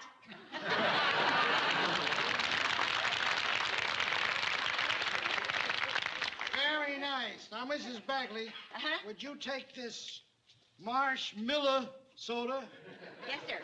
put it on a tray, and take it over to that table over Yes, there? sir. Viv, remember the tips for the girls are very important, so when you serve the customer, be very charming. Well, now I'm glad you told me that. I fully intended to throw this soda right in the customer's face. Oh, you know what I meant. Turn on the personality. Okay. Mrs. Bagley? Yes, sir. Oh! That was good. Did that very well, didn't Very you? well.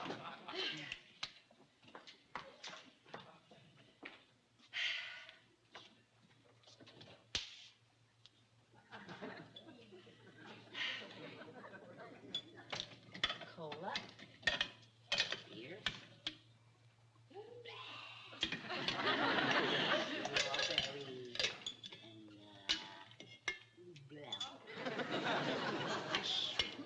pineapple.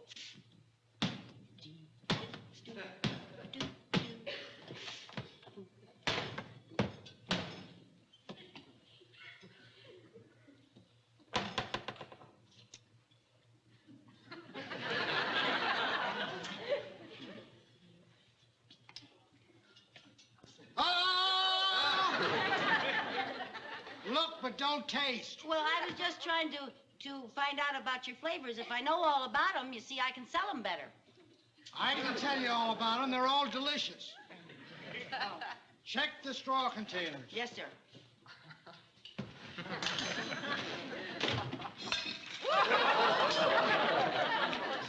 That one was sure filled up.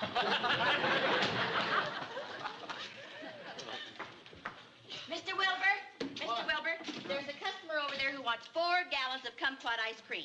He's giving his little girl a birthday party, and kumquat's her favorite. 4 gallons of kumquat?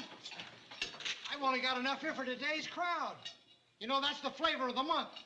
Yeah, we know. The flavor of the month is kumquat. I I trust that'll be the last floor show for today? Yes, sir. I'm not going to lose a 4-gallon sale. I'm going to go across to the factory. I can pick up enough before the parade goes by here. Do you two think you can manage while I'm gone? Oh, sure. Don't you worry about a thing. Of course. Goodbye. We'll take care of everything. Lucy, what? I need 2 chocolate sodas. 2 chocolate sodas coming right up.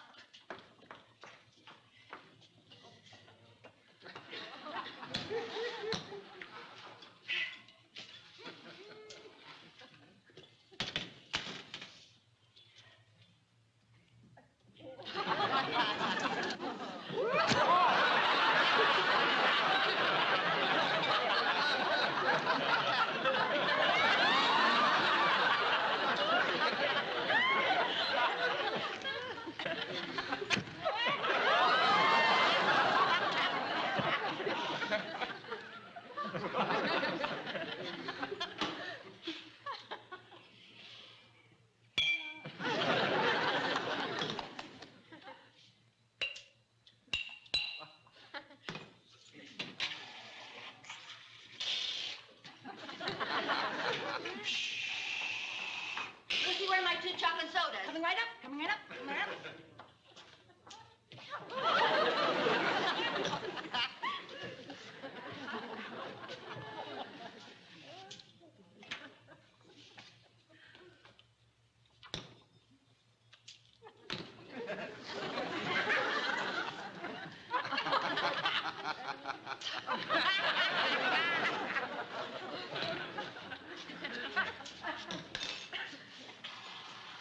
Can you rate my 2 chocolate sodas? Coming right up.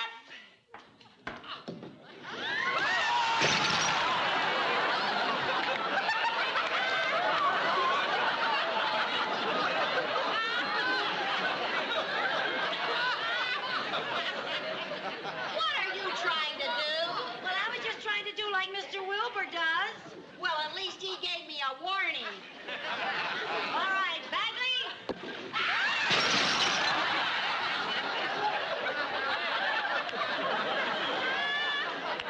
Well, I gave you warning. Oh, sure. A hot fudge sundae, a double cinnamon cone, and a chocolate malt. Hot fudge sundae, double cinnamon cone, and a chocolate malt. Coming up, coming up. Waitress. Yes, sir. Waitress. Yes, sir. We ordered 2 hot fudge sundaes 15 minutes ago. Well, I'm sorry, sir, but we have a new soda jerk, and she's very slow. Miss, could you please wait on me? Yeah. All I want is 1 ice cream cone. All right, sir. What kind of a cone would you like? Well, what flavors do you have? Chocolate, strawberry, rock road coffee, coconut, tutti frutti, huckleberry toffee, peppermint, pistachio, chocolate chip, cinnamon, burnt pecan, tangerine whip, cranberry, fudge, ripple, lime, vanilla, pineapple, lemon crunch, and marshmallow. The flavor of the month is kumquat. Did you say you had burnt pecan? Chocolate, strawberry, rock coconut, tutti frutti, huckleberry toffee, peppermint, pistachio, chocolate chip, cinnamon, burnt, yes.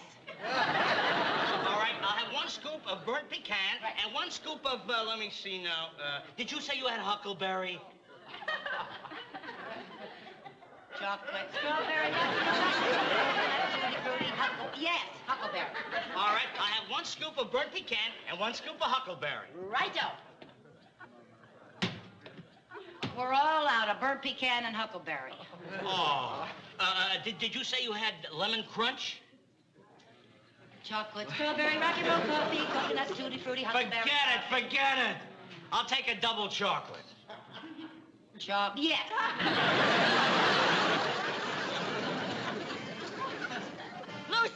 Lucy, the parade is coming. Wait a minute, what's going on here? How about my ice cream cone? Okay. Oh!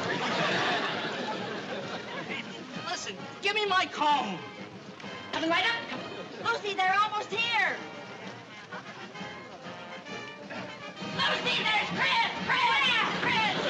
Oh, no! Chris!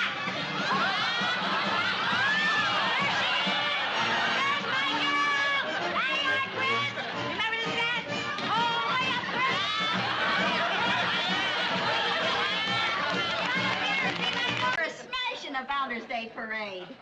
You know we got almost as many whistles as the drum majorettes? That's right. The only trouble is, marching in formation, you can't turn around to see who's doing the whistling. No. There you are, all ready for the meeting, Captain. Thanks, Lieutenant.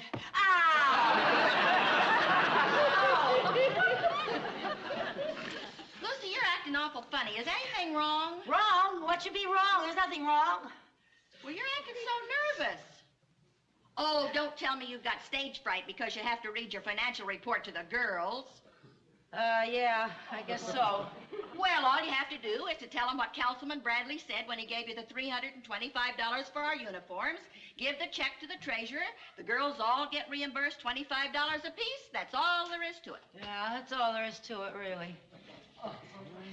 Viv, you better go make the coffee, dear. Oh, yes, I better make the coffee.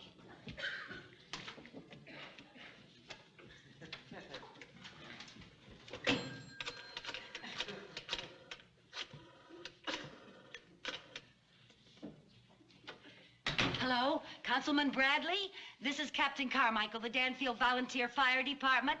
Yes, sir. Well, we're having our meeting in a few minutes, and I'm going to make my report. So I was just wondering if by any chance you had a change of heart and decided it was your civic duty to reimburse us for our uniform. Yes, sir, I realize you've told me no a dozen times, but I want to be fair about this. This is your last chance. Yes, sir, but well, you can just forget about my vote in the next election.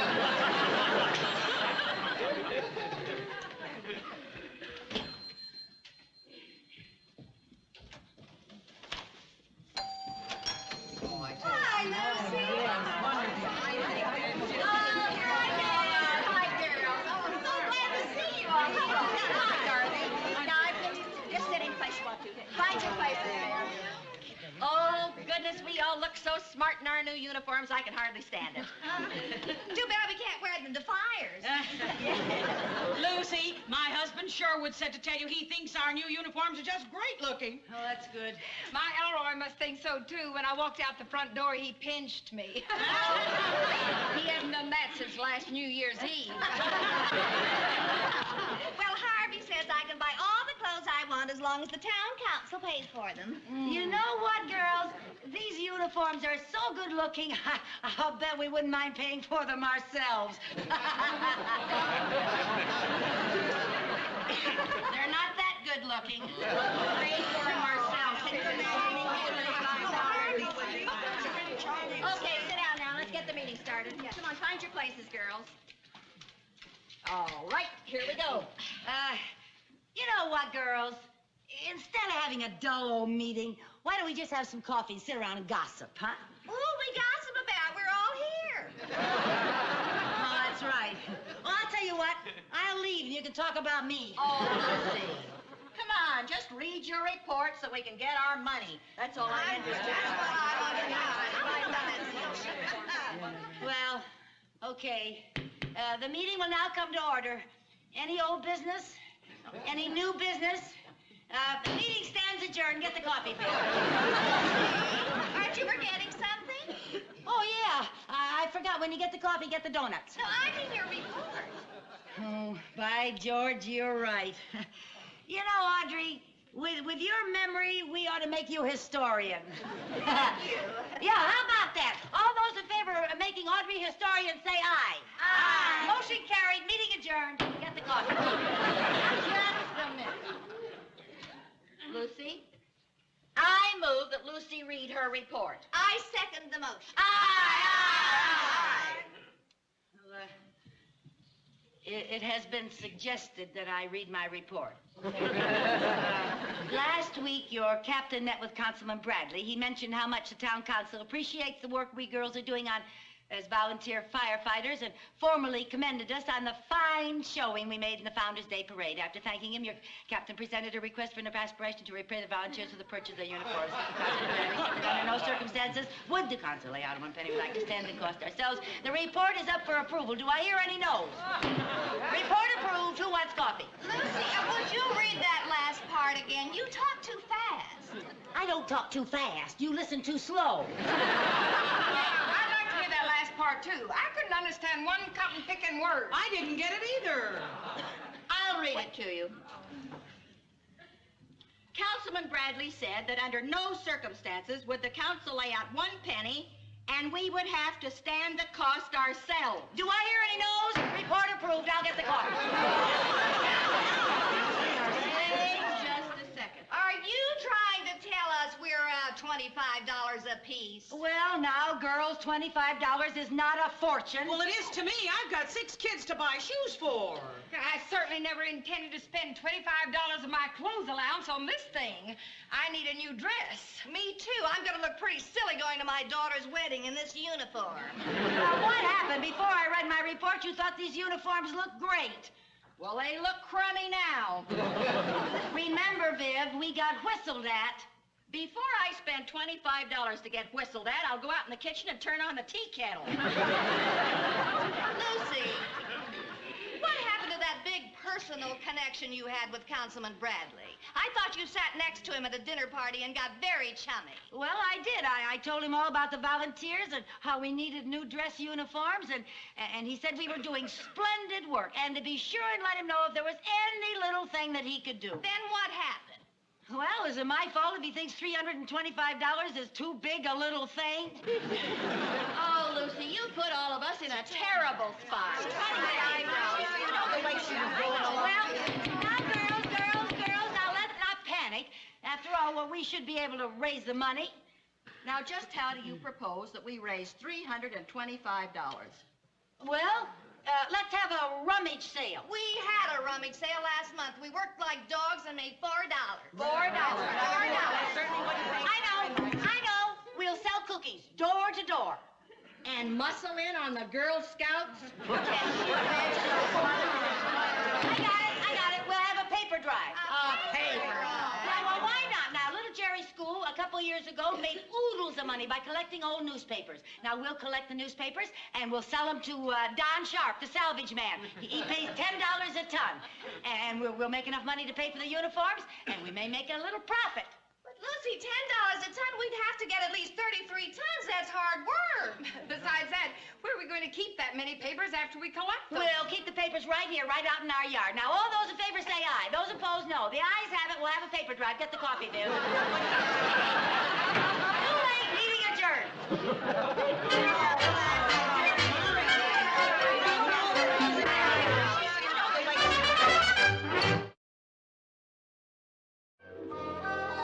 Hurry up, fellas. It's really pouring.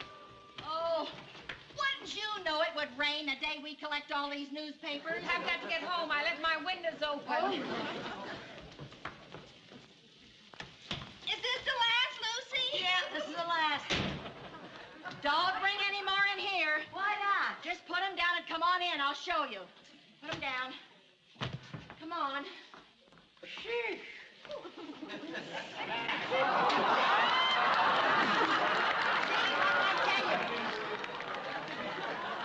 There just isn't any more room. Well, we can put something on these chairs. I intend putting something on these chairs. Us. Thank goodness I'm exhausted. Mom? Here I am, honey. Where are you? Just keep following my voice. Here I am, dear. Oh, Come on through. Come on through. Where's Jerry? Here. Come on, honey. I'll get you down. Thelma, is that you? Where are you? I don't know. I'm lost. If I could find the front door, I'd go home. Well, what are you near? Well, there are a lot of newspapers around me. Swell. Look, just stay where you are. I'll send the boys to find you. Go on, boys. See if you can find her. Lucy, I've added up your figures, and we've got 34 tons. Captain, we're over the top. Oh, good. Looks like we'll have enough to pay for the uniforms and put some extra money in the bank. Hooray! Well, I guess your old captain knows a thing or two after all. Goodbye. Bye. Found her. Come on, Lucy. Call the salvage man right away. Oh, okay. Anybody seen the phone lately? I haven't seen that phone for a long time. It was over in there someplace the last time I saw it. Which way?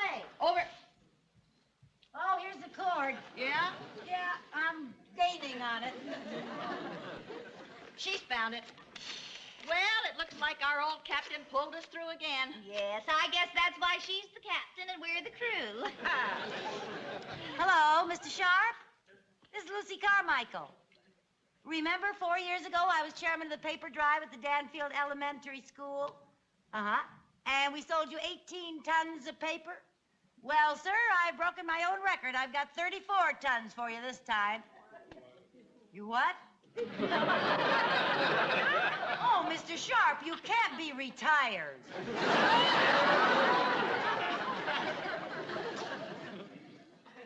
Oh, well, don't misunderstand me, sir. I think you certainly do have the right to retire if you're 82.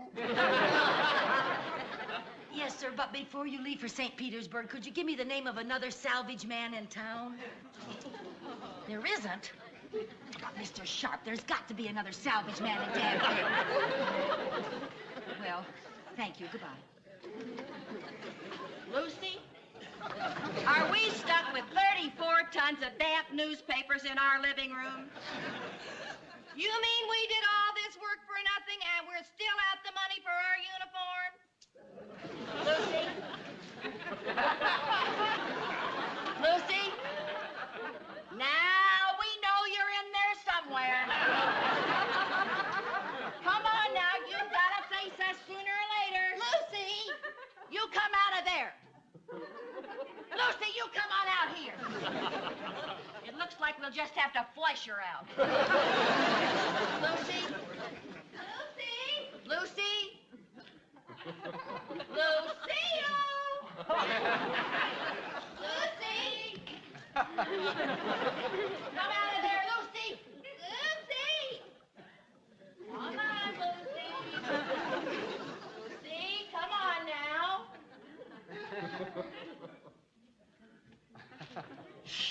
Well, I tell you, Viv, there's just one thing to do. We've got to call the volunteers and call an emergency meeting. That's a good idea. This kind of incompetence calls for drastic action. We'll have to hold a court-martial. The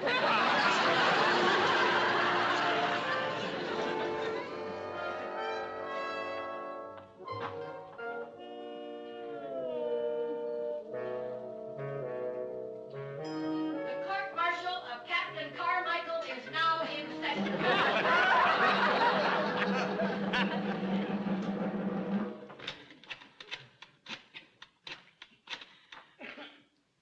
Is this the fish market? Oh, hi, Ernie. This is Mrs. Carmichael. Say, Ernie, what are you wrapping your fish in these days? Oh, well, I happen to have a few old newspapers lying around. Oh, about 34 tons. Oh, well, if you hear of anyone in the next few minutes, let me know. Thanks, Ernie.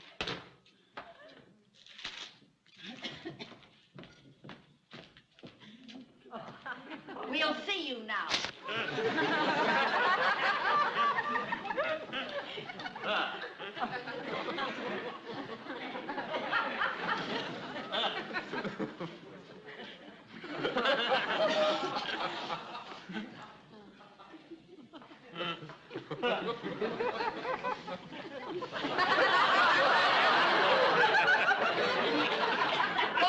March!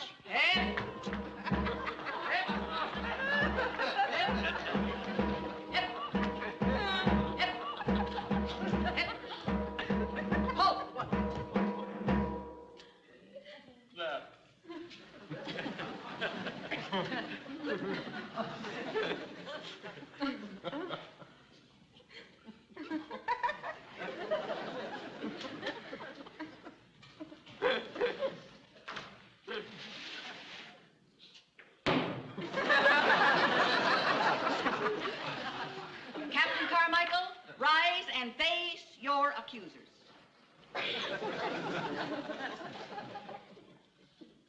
Captain Carmichael, you are hereby charged with gross neglect, inefficiency, ineptitude, and incompetence in the performance of your duties. As a result of which, each member has incurred a personal debt of $25, and we have 34 tons of worthless newspapers in our yard. Before we pass sentence, Do you have anything to say in your defense? Oh, gosh, gang, nobody's perfect.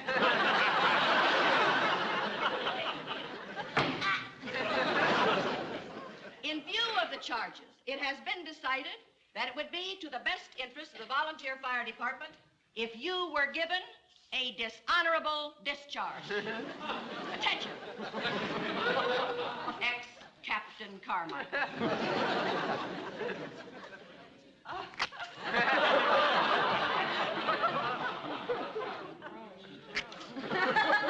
About face.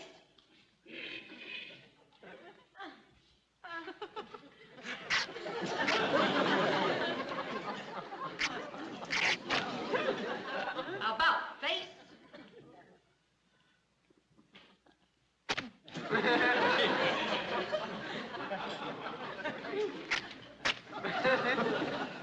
You will report at the firehouse promptly at 2 p.m. tomorrow and turn in your axe.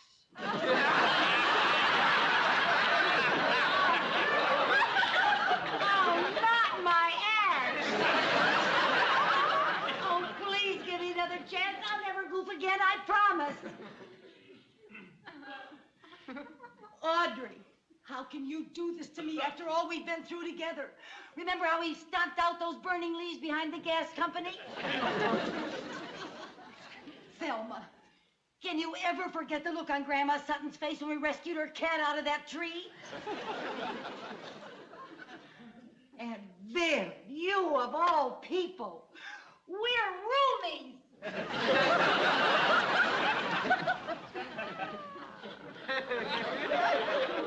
You are dismissed.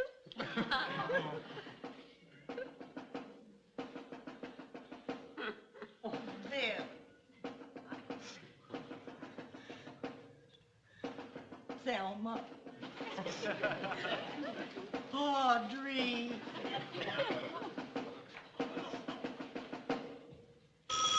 Maybe it's the governor. Hello? Oh, hi, Ernie. Yeah, he did. He will? Oh, thanks. What? Oh, that's all right. Yeah, thanks a lot, Ernie. Guess what? Ernie says he knows a man over in Brewster that'll buy all our papers. Am I back in? Am I?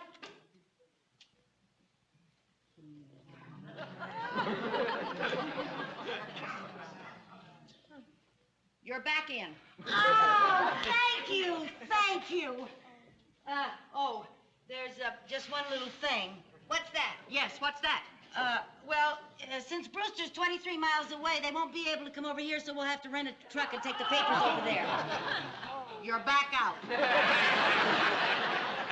If I rent the truck with my own money? In that case, you're back in. Oh, thank you. Then it's all settled. You won't be needing those. Why not? I'm back in. You're back in as a private. If you rent the truck, and if you sell the newspapers to the man in Brewster, and if we feel like it, we may return you to Captain. If.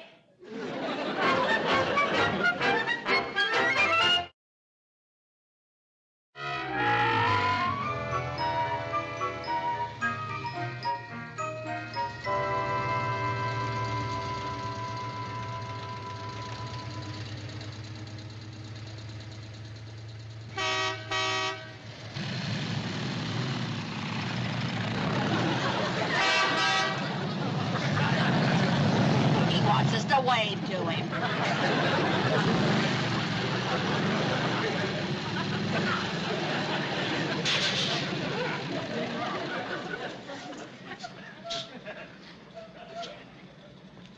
Hey, lady.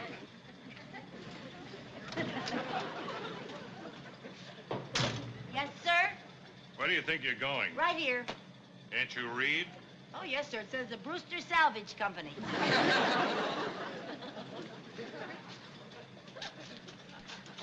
Do you read that?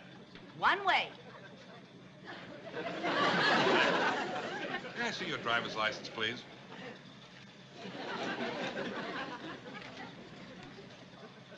There you are. We're strangers in town, officer. Yeah, we're from Danfield. Welcome to Brewster. Thank you. You're not giving me a ticket, are you? No, I'm not. Oh, thank you. I'm going to give you 2 tickets. Your driver's license expired 6 months ago. Now, better back that truck up, go around the block, and come in the right way. Yes, sir.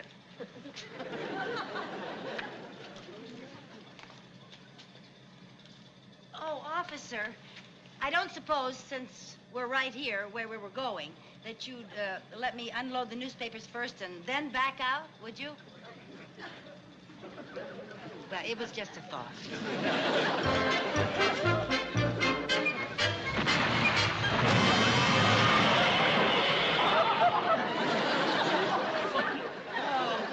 Ridiculous place to put an arch. In fact, I'm not too sure about this whole town. One-way streets, low arches, and crabby policemen. See? What? That crabby policeman's here again.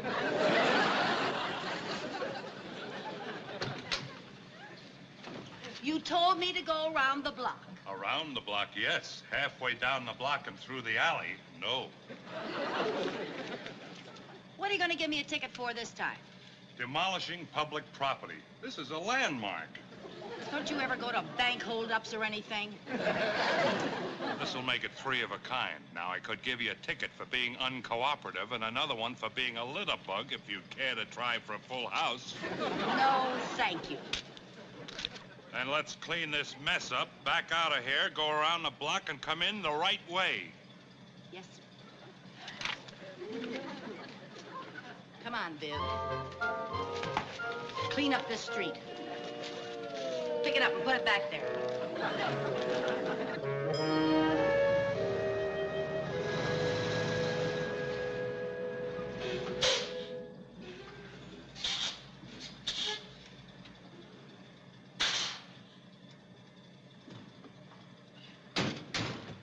Well, we finally made it. Thank goodness. I thought we were going to spend the rest of our lives in the cab of that dump truck. Yeah. Oh, shall I put some money in the other parking meters? What for? We're only parking one vehicle. Are you the ladies from Danfield? Yep. Yes, sir. I heard you were in the neighborhood. Oh. I'm Ben Cooper of Brewster Salvage Company. How do you do, how do Mr. you do? Cooper? Pleasure. If you'll step into my office, I'll write you out a check. Yes, sir. We'll unload your truck just as soon as the boys get back from lunch. Good. Okay.